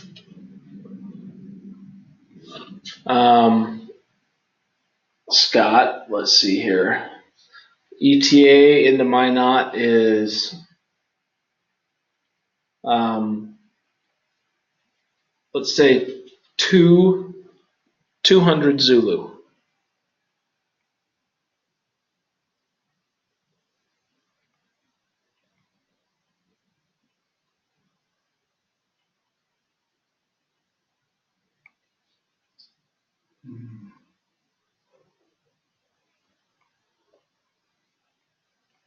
Well, we got a 4,000 foot ceiling, so that's good. And it's before our 400 Zulu time, which is going overcast 800 feet. So it looks to me like we would not need one for 6 statute miles visibility. Okay, so what would be what line is the one that determines in this one then? 200, we look at the FM 40,000 right there, right? That's midnight. Yeah, midnight Z. So when you show an hour, I'm sorry. Yeah, so that's when you go to the previous one. So that's the one we'd be looking at. Okay. All right, 6 statute miles, 4,000 foot ceiling, which is over 2,000. So what about the stuff in between the 6 statute miles and the 4,000 foot ceiling? We're looking at 7 knots from 010. Well, I guess I mean after the 6 miles, but before your overcast. Showers, rain, right? I said showers, is that rain?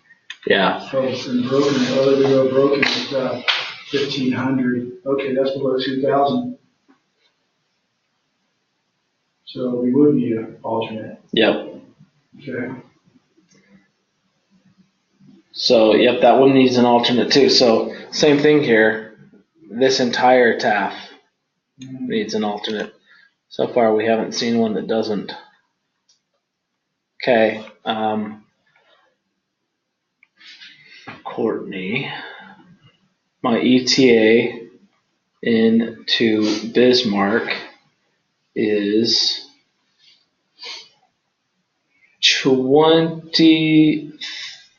22:30. Okay, so you'd be going off the top one, right?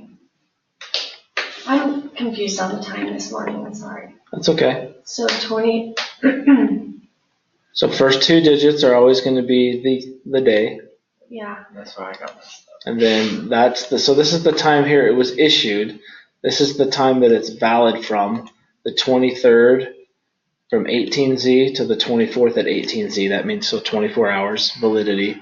and that's your initial line. So then this next one is a new forecast change on the 23rd at 2100 right Yeah, I there. get that. So then 23 would be that line, right? So 2230, your ETA would be, yeah, it'd be in between. It would be Those after two. this one Okay, yeah, that was my question. and before this one. Yeah. Okay, so the first.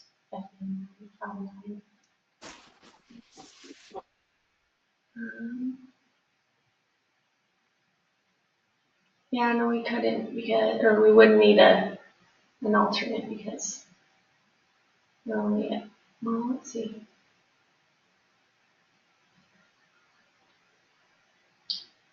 Would vicinity showers like make a huge difference? Nope. We have the 5,000 and we have, and the 6 statute lines, so we should be fine.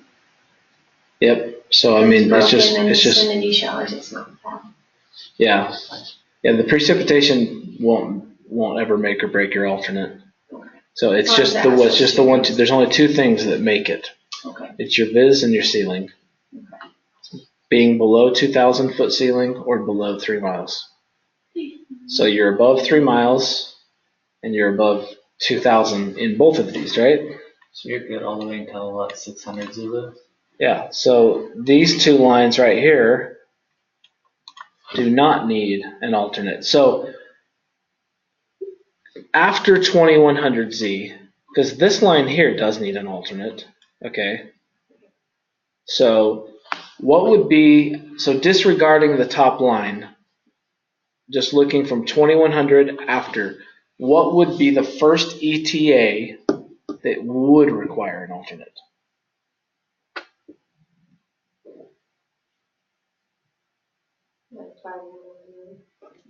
500 Zulu, yep.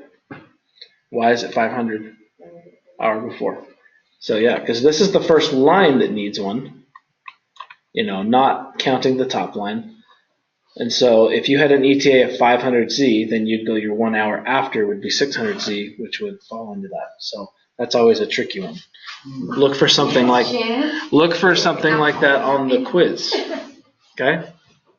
You will see tricky ones like that on the quiz, where it's made to to where you have to take into account that hour before or that hour after. So, okay. Who online? Looks like Andrea wants to try one. I can just tell she's ready to talk because she hasn't talked at all yet today. Well, it's because I had an emergency. I had to take my dog back. Yeah, we figured. Okay, so we're gonna do Fargo. Yeah, here's your TAF for Fargo here. Let's see, your ETA into Fargo is 1:30 Zulu.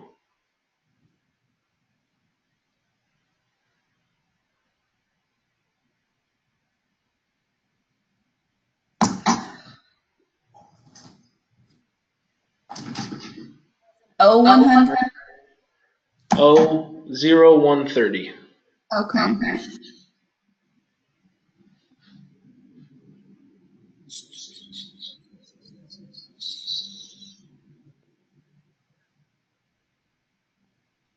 No. No. Okay. No. Okay. Broken. Right there. That's at 30. I'm still going with your 6 statute miles. Overcast at 2,500. And then at 3, you're past by 3 o'clock, you're past your 1 hour mark. But that would be the only thing. So yeah. Then your visibility goes down, but not till 3, so you're still in that window. Yeah, so if it's 1:30 Zulu, the hour before is 0030, which would be in this line, which doesn't need an alternate anywhere. It's close. And then your hour after would be 2:30 Zulu, which is still just this line because it's 30 minutes before this line starts. This line would need an alternate. Yep. But because it's 30 minutes before that, actually your entire ETA, your hour before and your hour after are all in that same line. So yeah, it does not need one.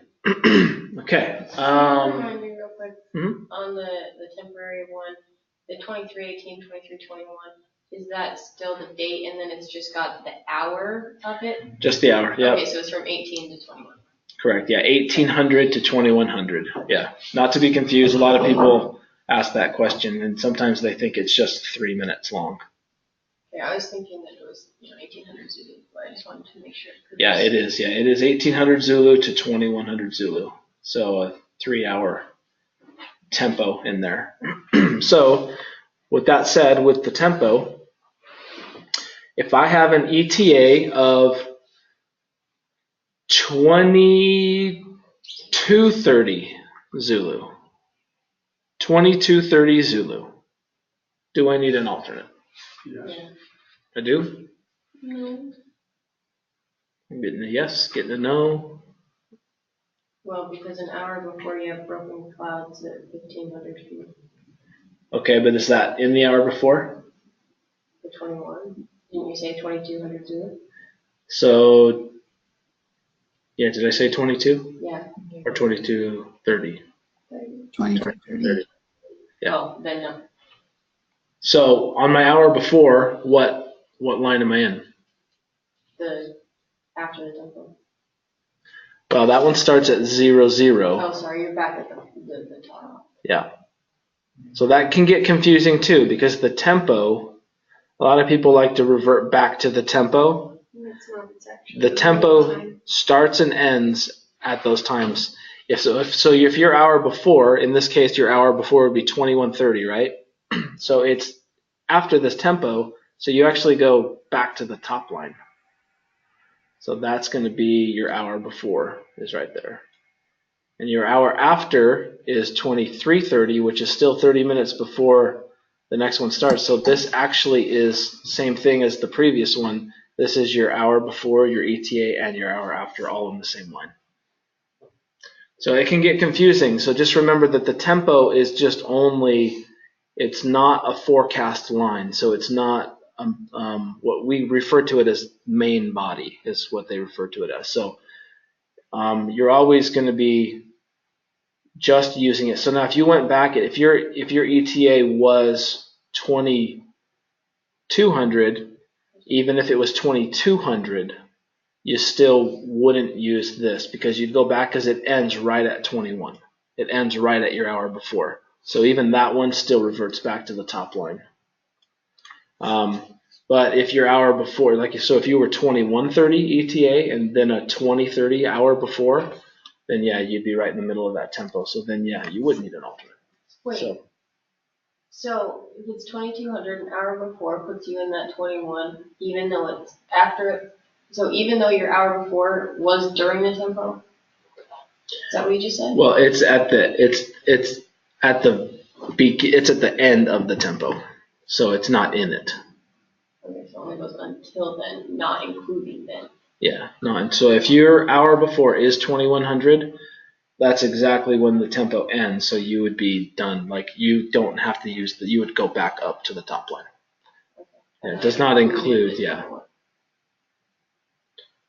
But if it was 20 or 20, if you had a 20, let's see, if you had a 21.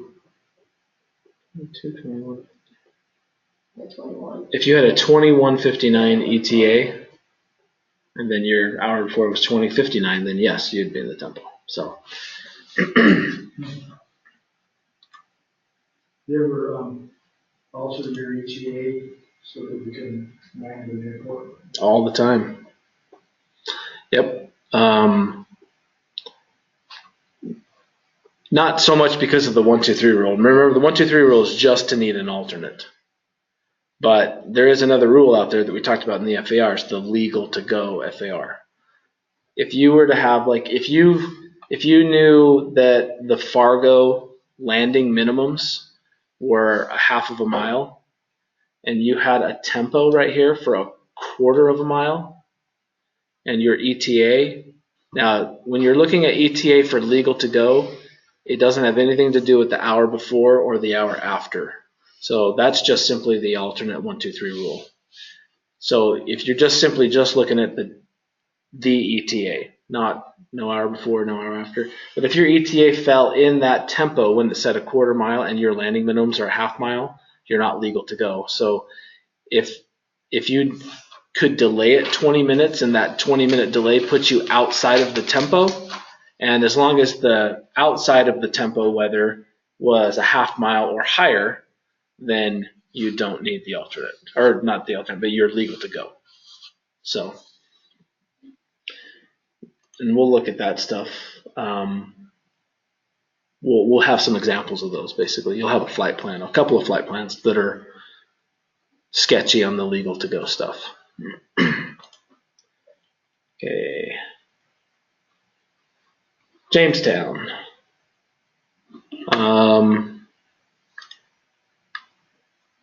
Who else wants to give it a go online here? Mitch, Tyler, Jaden.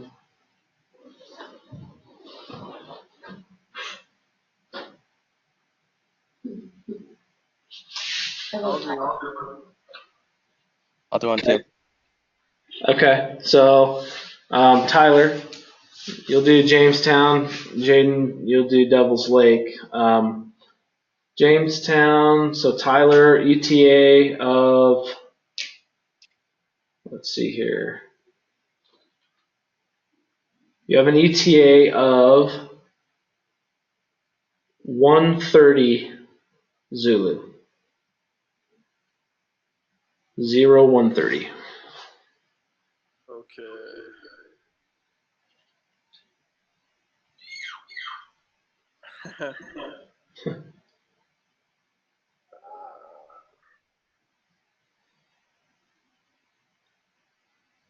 Broken 200. Yeah, I think you're good without an alternate.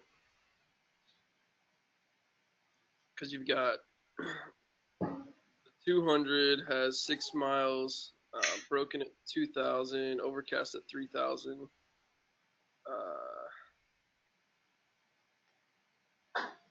And then even the one before that, which is not in the. Okay, so yeah, 1:30 ETA, so a 2:30 hour after. So that broken 2,000, we're good there. Yes. Right on the threshold, right? Yep, right there. But if you're right on 2,000, is that a yes or a no on the alternate? Ooh, Remember what the 1-2-3 rule says. Less so than. it's 2,000 or less, or less than 2,000. So the 1-2-3 rule is less than a 2,000 foot ceiling. So if you're right at 2,000, you're good. No alternate. Solid. So broken 2,000. Now, obviously, that's, you may in real life still add one in this case, because the problem is if the TAF changed and then it suddenly needed one and you didn't have one, then you would need your aircraft could potentially be taxiing, or getting ready to go, and the weather suddenly changed and then you need an alternate. Now you got to take a delay to add fuel. So you might still add one even though it doesn't necessarily need one here, just because it's right on the borderline. Right. However, legally speaking, no alternate needed on this one in that ETA. Sweet. Okay, Jaden, Devil's Lake here.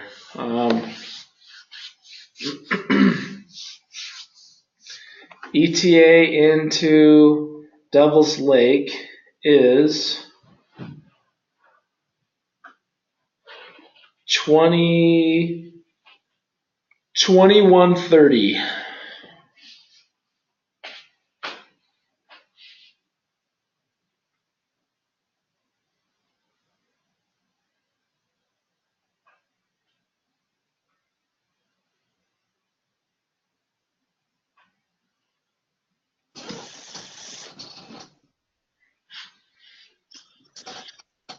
I don't think you'd need one Okay. And walk me because you through. got plenty of visibility and you have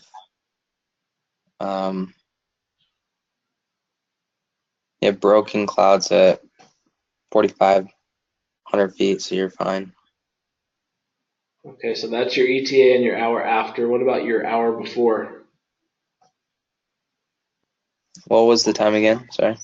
21:30.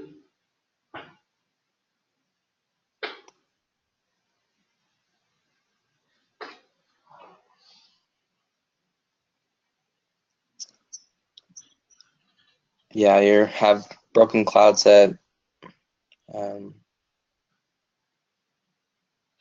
3,500, so you're still good.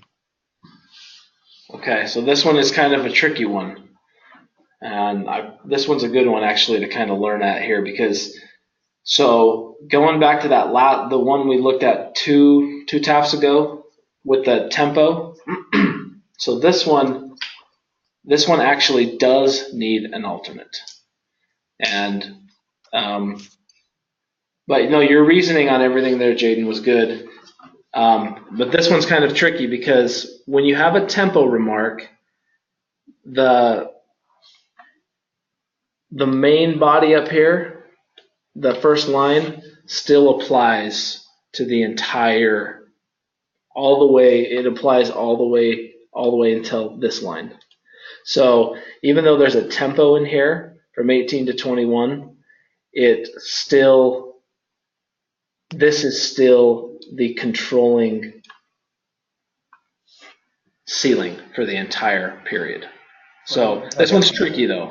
So I didn't expect anyone to get this one necessarily because it's kind of a tricky one. But I wanted you guys to see that because a lot of people when they look on the hour before and it falls into this case, so 20:30 would be his hour before here. And some people look here and then they just see just this.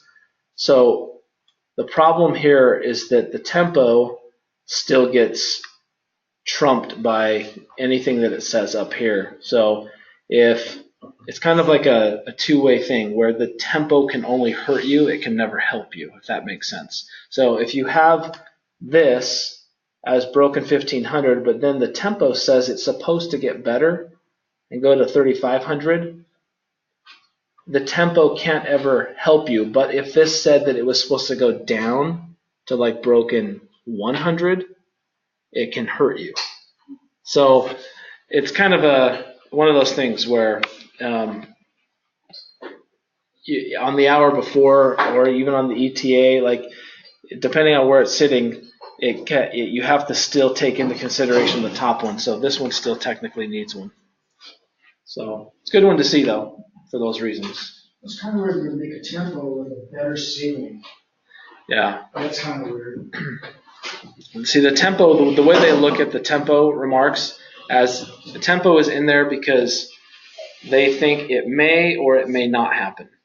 The actual from lines, the forecast lines, they're very sure, that they're going to happen. So, but if they're not so sure, then they'll throw it in a tempo, and because it's a not so sure type situation, then it can't.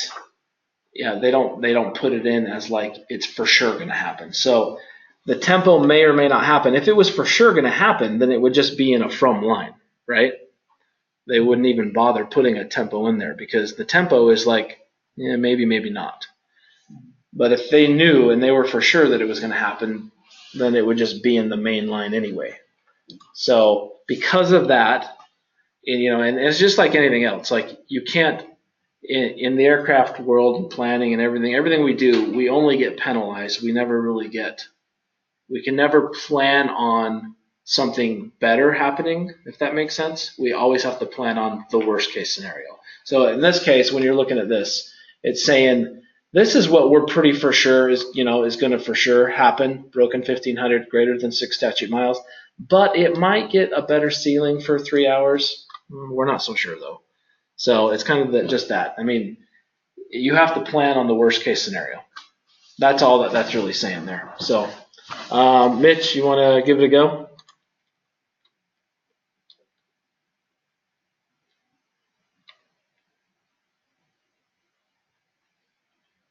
Okay, he doesn't have a mic, so he'll just type.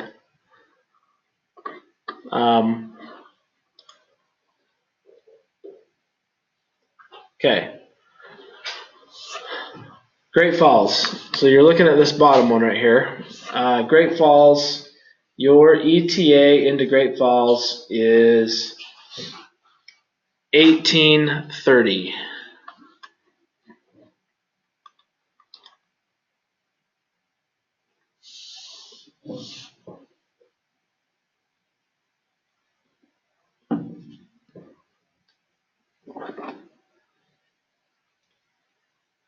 Okay, so he says yes, needs an alternate.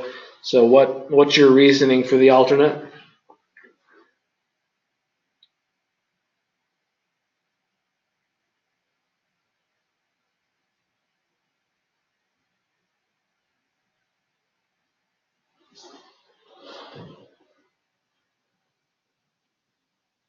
So the second line, but what I guess what specifically?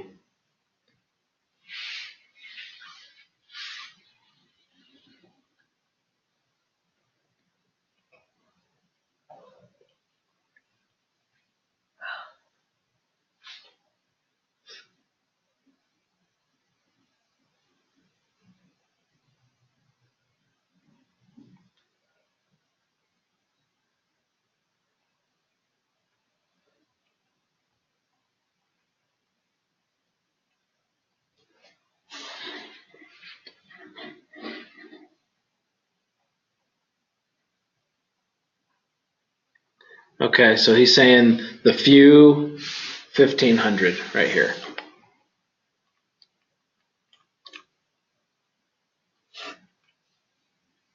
So few 1500. So does few 1500 count as a ceiling?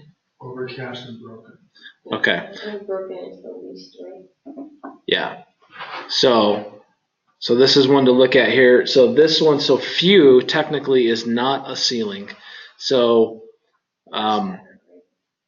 yeah, few and scattered. Anything that the only ones that are ceilings are going to be broken and overcast. So if you see anything besides broken or overcast, then it's not a ceiling. So scattered like this, it could be scattered 002, doesn't matter.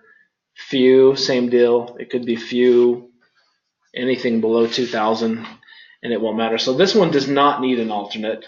And I mean, that's kind of a good one to see too, because a lot of people will see the other types of clouds in there and sometimes mix them up with the ones that do requires, that are ceilings. So ceiling definition is the lowest layer of broken or overcast clouds. Okay, cool. Garrett, did you want to give it a shot? Yeah, I can if you want. I won't. Alrighty. Okay. Let's go to Fargo. It's kind of funny. Today we have more online than in class.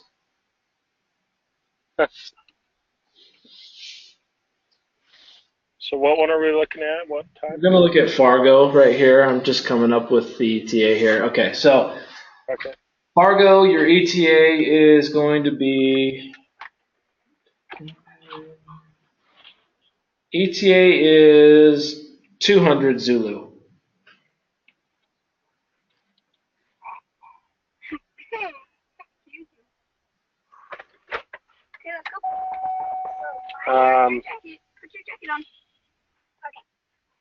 Yeah, it would need an alternate because your 0300, your hour after line shows 1500, overcast at 1500.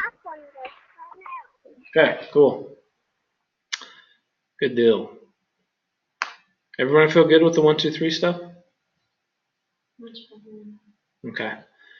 There will be some questions on the quiz. You'll have like 2 or 3 questions that'll be, here's your ETA, do you need an alternate? And some of them will be like, it'll be a mix of questions like, here's an ETA, does it need an alternate, yes or no? And then there will be other ones that'll say, what is the first ETA? Kind of like the one that Chantel answered earlier, like what is the first ETA that needs an alternate, or what is the first ETA that does not need an alternate? Stuff like that. So get comfortable with looking at it from those three different scenarios, given an ETA and then finding an ETA that needs one and finding one that doesn't, basically. Okay. Let's see here. Okay. So if everyone's feeling good on that stuff, I can send you guys out some practice ones too if you want to see some, over the weekend and stuff. If you want to practice on them, I'll just send it out, and then it's kind of your guys' choice if you want to look at it or not. But okay. So now I want to kind of dive back over to the charts a little bit more.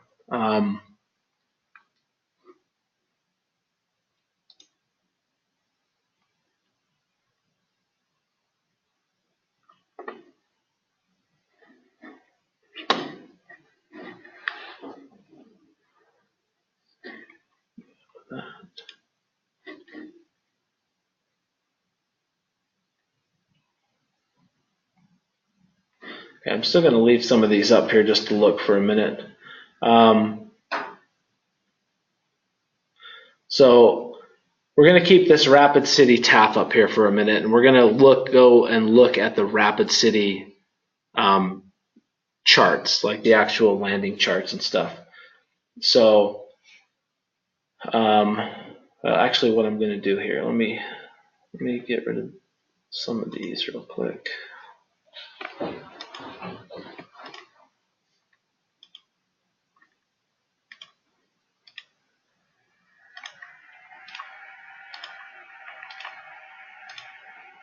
We're going to bring up a little bit more information on Rapid City here. I'm going to pull up the NOTAMs. And we've got all that other stuff, so we should be good. So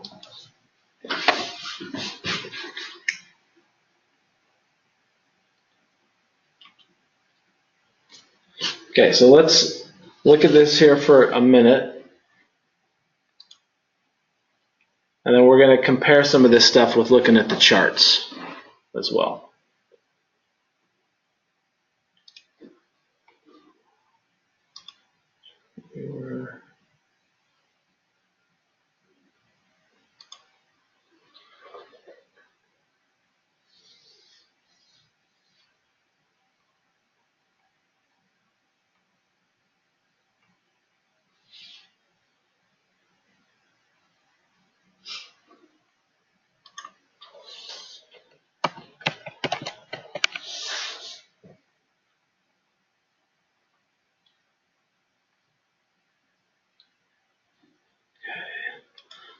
Go back to this here for a minute. Okay, so Rapid City. We're going to look at what things look like right now in Rapid City. So if we were going to Rapid City right now, who wants to volunteer to read our current weather in the METAR?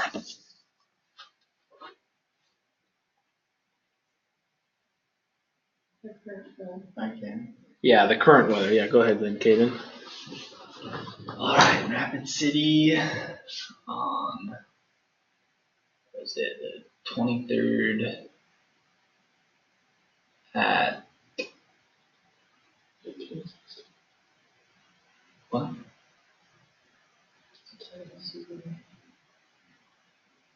On what? What am I talking about? Right here? 22. Where are you looking? Anyways, it's coming from 010 at 13 knots. There's 10 statute miles of visibility. It's overcast at what's it, 80 or 800. So those are in hundreds. So 800, and then I'm not sure. I can't remember that. So that 8 Does anybody know what the 8 is?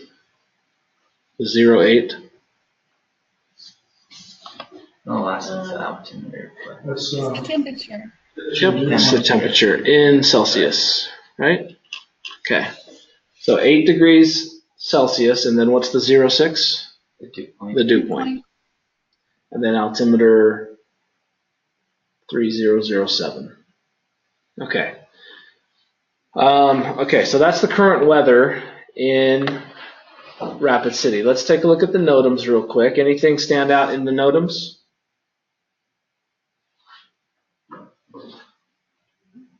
The obstacle, but you said you don't know what it goes. There's the ILS and the ILS. So when we scan kind of that column right here, we see apron, don't care, obstacle, don't care, nav, yes, we do care. And then we read it, nav, ILS, runway 32, ranch. This LOM means the left outer marker, out of service. So these, anytime you see one that says like a outer marker, sometimes you'll see inner marker, outer marker, anything like that with these OM designations on them. They used to mean something to us, but now they don't. So we now just disregard them. So in essence, this NOTAM at the end of the day doesn't do anything to us. But it does. You do scan it and see it and read it because of the nav, obviously, that we kind of train our eyes to look at. Okay, so now if we are going to Rapid City, let's say that we're on approach into Rapid City right now, okay? We're going to pull up the charts here, and we're going to kind of see what options we have as far as the runways go. So let's take a look at the actual airport chart here first.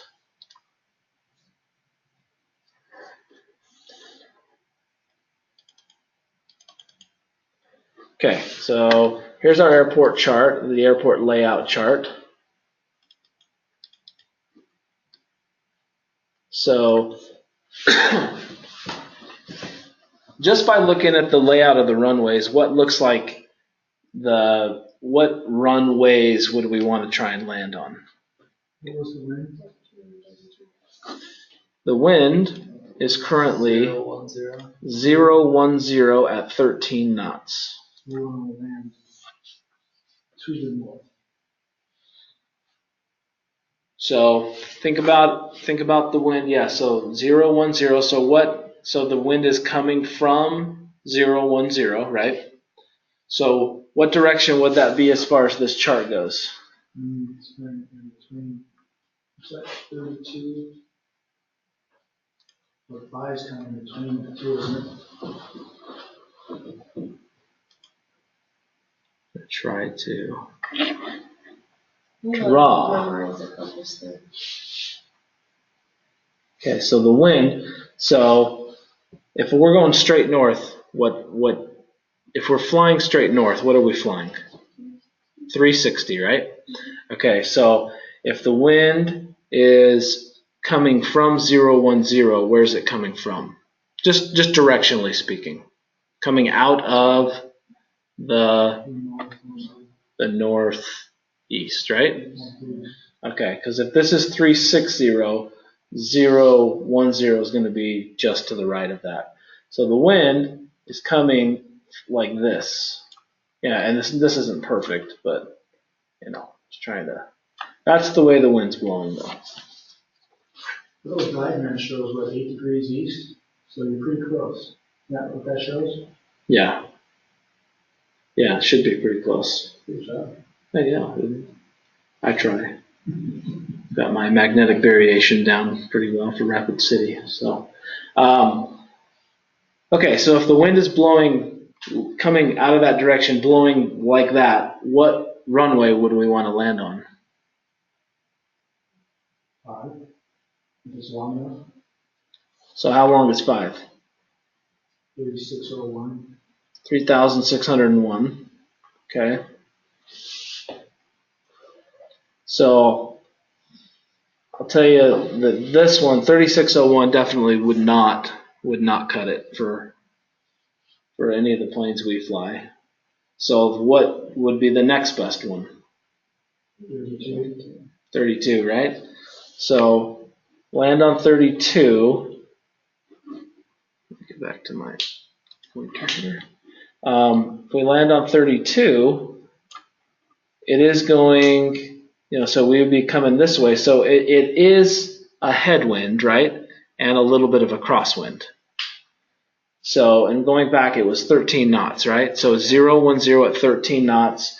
So we could go in, and I'll show you guys later how we actually calculate how much, if it's not head on, how much of that is a headwind, how much of it is a crosswind. But when it's only 13 knots, not going to be a big deal. The CRJ 700 can take all the way up to a 25 knot straight crosswind. Wow. And land just fine. So that would mean like this direction at 25 knots. So coming this way at only 13 certainly won't be a problem. The other thing, just looking at the runways themselves, which runway here appears to have an instrument approach to it?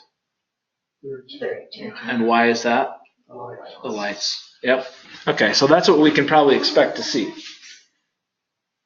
So let's go take a look at our charts here. So we've got a chart ILS or localizer for runway 32. We've got all these GPS runways 5, 14, 23, and 32. And then there's a VOR approach to 14 and a VOR approach to 32 as well. So let's take a look just from the top down. We're not going to look at any of the GPS stuff because we don't do that in here, but let's take a look at this ILS approach. Let me get rid of that thing. Okay, so here we are. Let's see, ILS or localizer runway 32.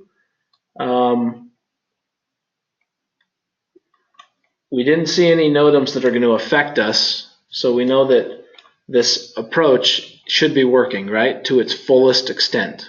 So there weren't any NOTAMs that are going to preclude us from doing anything here. So just going down to the bottom here, what are the weather minimums for this approach?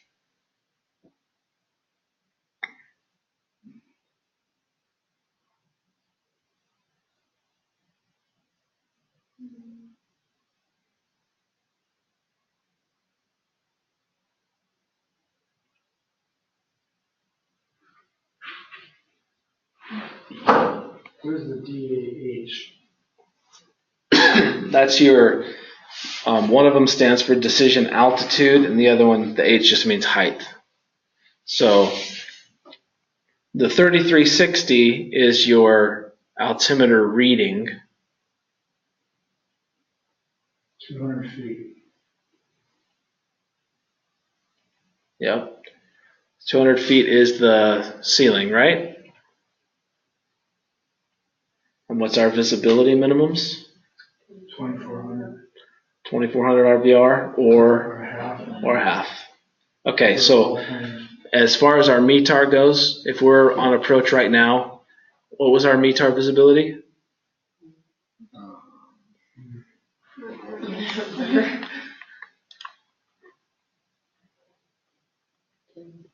10 miles, no problem there, right? And we can go all the way down to a 200-foot ceiling. And what was our ceiling in the METAR?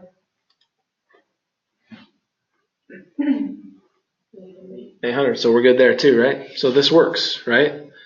The ceiling is the only thing that's really close. It's 600 feet better than what we need though. So the visibility is, you're never going to get better than 10 miles in a METAR. So that's good. Okay, now let's say that this ILS approach didn't work and they didn't have an ILS approach, okay? That it just doesn't exist. Let's go down here to this VOR approach on runway 32. And you'll see the difference here on how much better ILSs are for us than standard approaches. So we're just going to go ahead and just go straight to the bottom. this one ain't too bad. Anyway, what's our minimums for just this straight VOR approach? 280 feet. And I do our 4,000 or 3/4. Yeah, so on that 280, what do we got to do with that?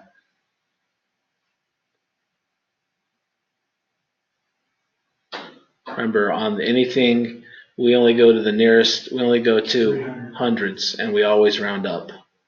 So that 280 really for us is a 300-foot ceiling and 4,000 RBR or 3/4 of a mile. So if this VOR approach was the only approach available, are we still good to land? Yeah, no problem, right? Okay. Let's take a look at the one on the other end, to 14.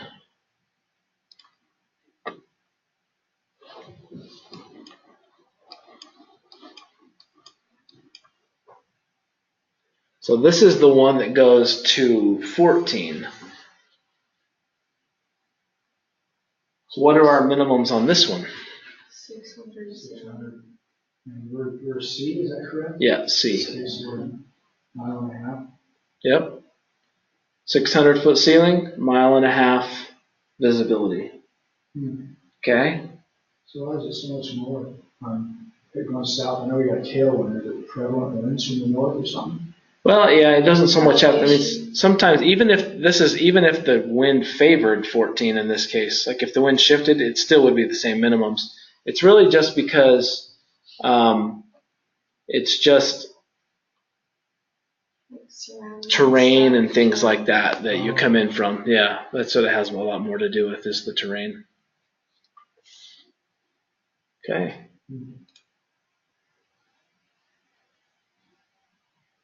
Good deal. Let's take a look at another airport then.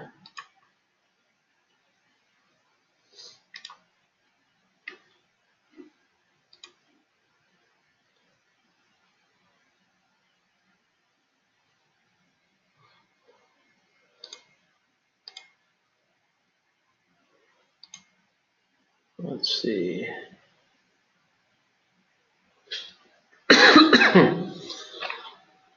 Let's look at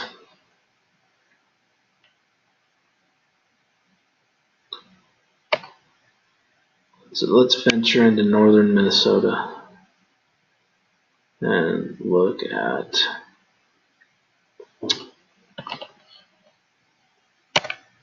Bemidji. See how they're doing today.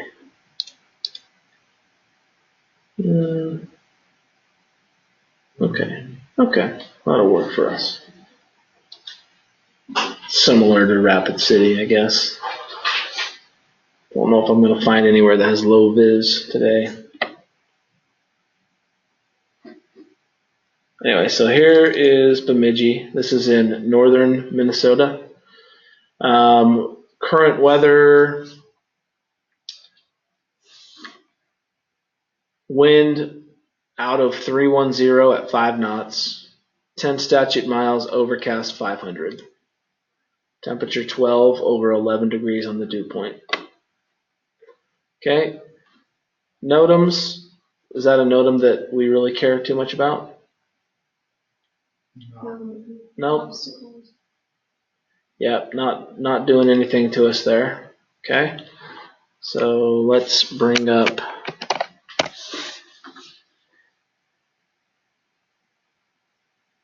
see what Bemidji has as far as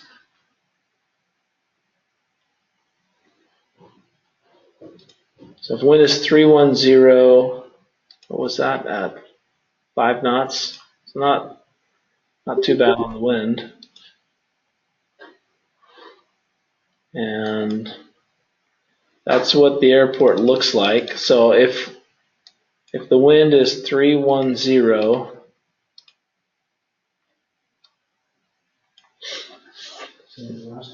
what's the best runway to land on?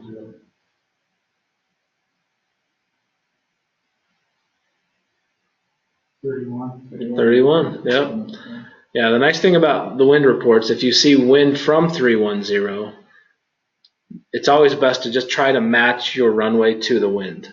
So, because 3-1 for landing would mean you're going into 3-1, but wind is coming from 3-1. So, Yeah, 310, that's going to be the best. And it's the longest too. Okay, good deal. Let's take a look at the charts that we have. We've got an ILS or localizer to runway 25, an ILS or localizer to 31. They've got these GPS ones, and then they got a VOR to 13. So that's kind of weird that they got an ILS to 25 over here.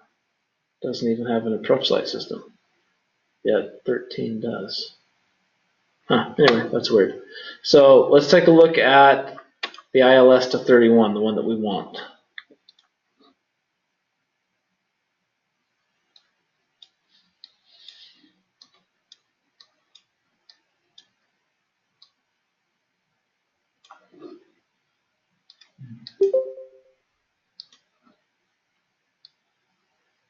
Okay.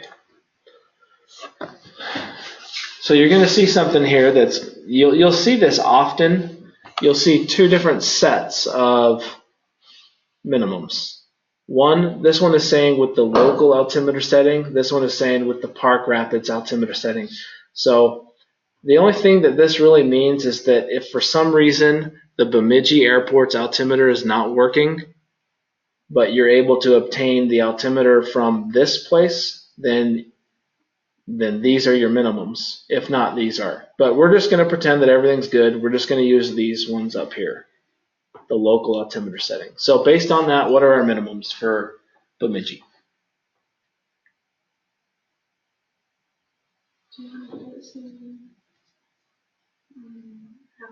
Half a mile of visibility.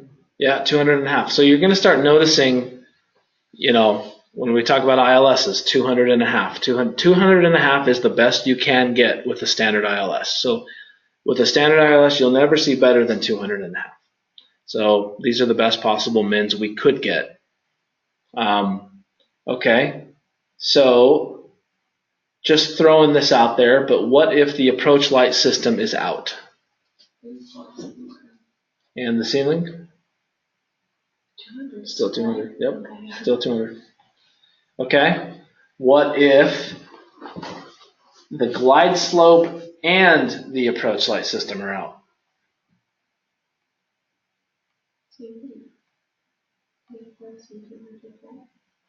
Well, with the glide slope out as well. Yeah, that's right. So 400 and 3, 4. So we're category C. Which color are we in? So 400 foot and 1. yep, so glide slope out, and then approach light system, ALS, out. So 1 mile and 400 feet here because we got to round that up. What's the difference between, so the first, section of columns is ILS, and then the next two are both localizer out. But then within that, there's the 1780 and then the 1840. What's the difference between those two? Like, how do you know which one of those looking? Because that one has a different set for C. Oh, with This. Yeah. So if you come back up here, this is more pilot speak on this one. So this right here, this Sugi, that's basically like your missed approach point. So if it's really just depending, like if this is identifiable, then you can use it. You would be with. If you're in a situation where now that the way that this would become not, so if you come back up to the actual top down view and look at Sugi intersection here, you'll see that this is, let's see, so this one you define this intersection off of, it looks like off of a VOR. So if for whatever reason now remember all intersections are identified from VORs, okay? So if you had a VOR that helps you identify an intersection, if that VOR is not working, then sometimes it makes it so you can't identify intersections, the ones that are attached to it. So all it's saying that if you're in a spot where the VOR that helps you identify the Sugi intersection is not working, then you don't have this. Then you'd be in this column. That's really rare, but that's what it means. And it's usually, I mean, it is a thing a dispatcher would need to know and be able to see and look up, but very uncommon though to actually see it happen. But yeah, then you'd fall over here. You'd be a 500 foot with 1 1/4 on your visibility. So if that were the case, if we ended up over here, is that good enough to land?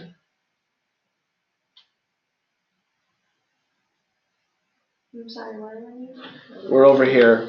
We have 10 statute miles visibility. What was that? Oh, we had 10. Yeah. We're overcast at 500. So Yeah. Yeah, you'd still be okay. Overcast 500. And what do we need here? 500. 500 even. Right on the money.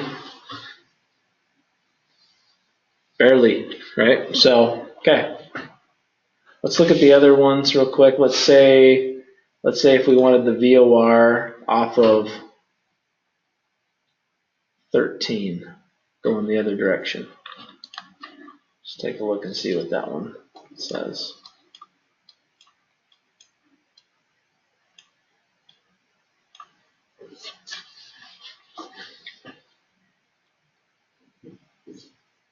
Are we good? Right at 500. And 3/4 of a mile, right? Okay. And are we good with the Park Rapids altimeter setting? No. No. Nope. We need 600. So, yeah. Good thing to see here. Is it kind of helping you guys make sense of these charts a little bit more? Yeah. There's a lot of crap on these charts, and there's only so much of it that you guys really need to learn and know. Now, ultimately, down the road, I mean, you'll spend a lot of time, like when you actually become a dispatcher and in the ground training at the airline, they'll do a lot of training to actually go over all of this stuff in more in depth. But what you really need to know and the things you use more on a day-to-day basis is really the minimum stuff down here. Most of this other stuff is pilot stuff, that they need to know because they're the ones, they need to know that they do this turn and they come in and anyway. So did you guys watch the part of the video though where I went through all these areas and described what all of this stuff is? Like the minimum sector altitude, this over here. Yeah, but I don't remember. So what this is right here is this minimum sector altitude is, this circle represents a 20-mile radius around the airport. And that altitude right there, 3,500 feet, guarantees, if you fly at that altitude minimum, it guarantees that you'll clear every obstacle within a 20-mile radius of the airport.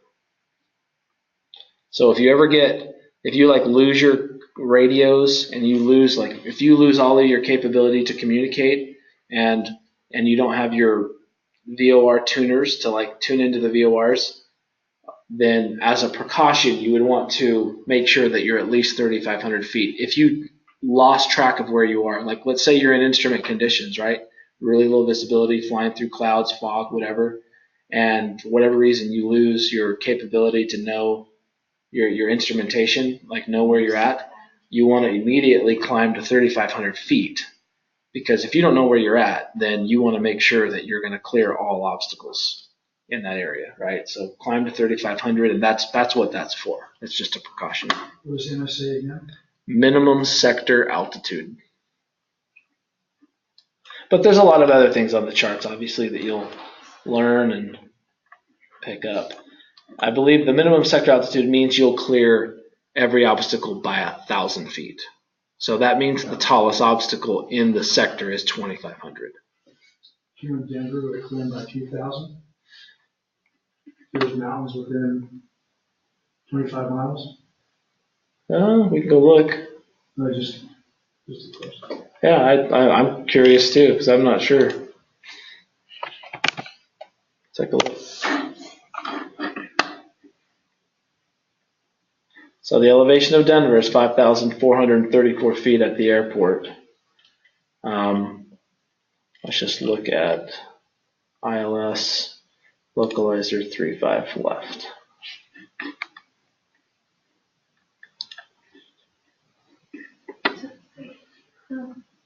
Yeah, you got me pretty high up. Yeah, minimum sector altitude 9,200 feet. That's quite a bit more. Yeah, so let's see. If you look at this, Oh, we go.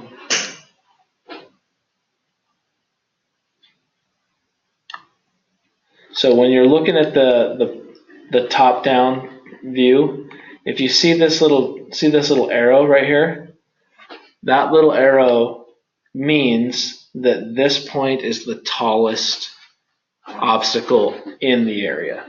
So 6525, and then it's telling us minimum sector altitude of 9,200. So that's actually given us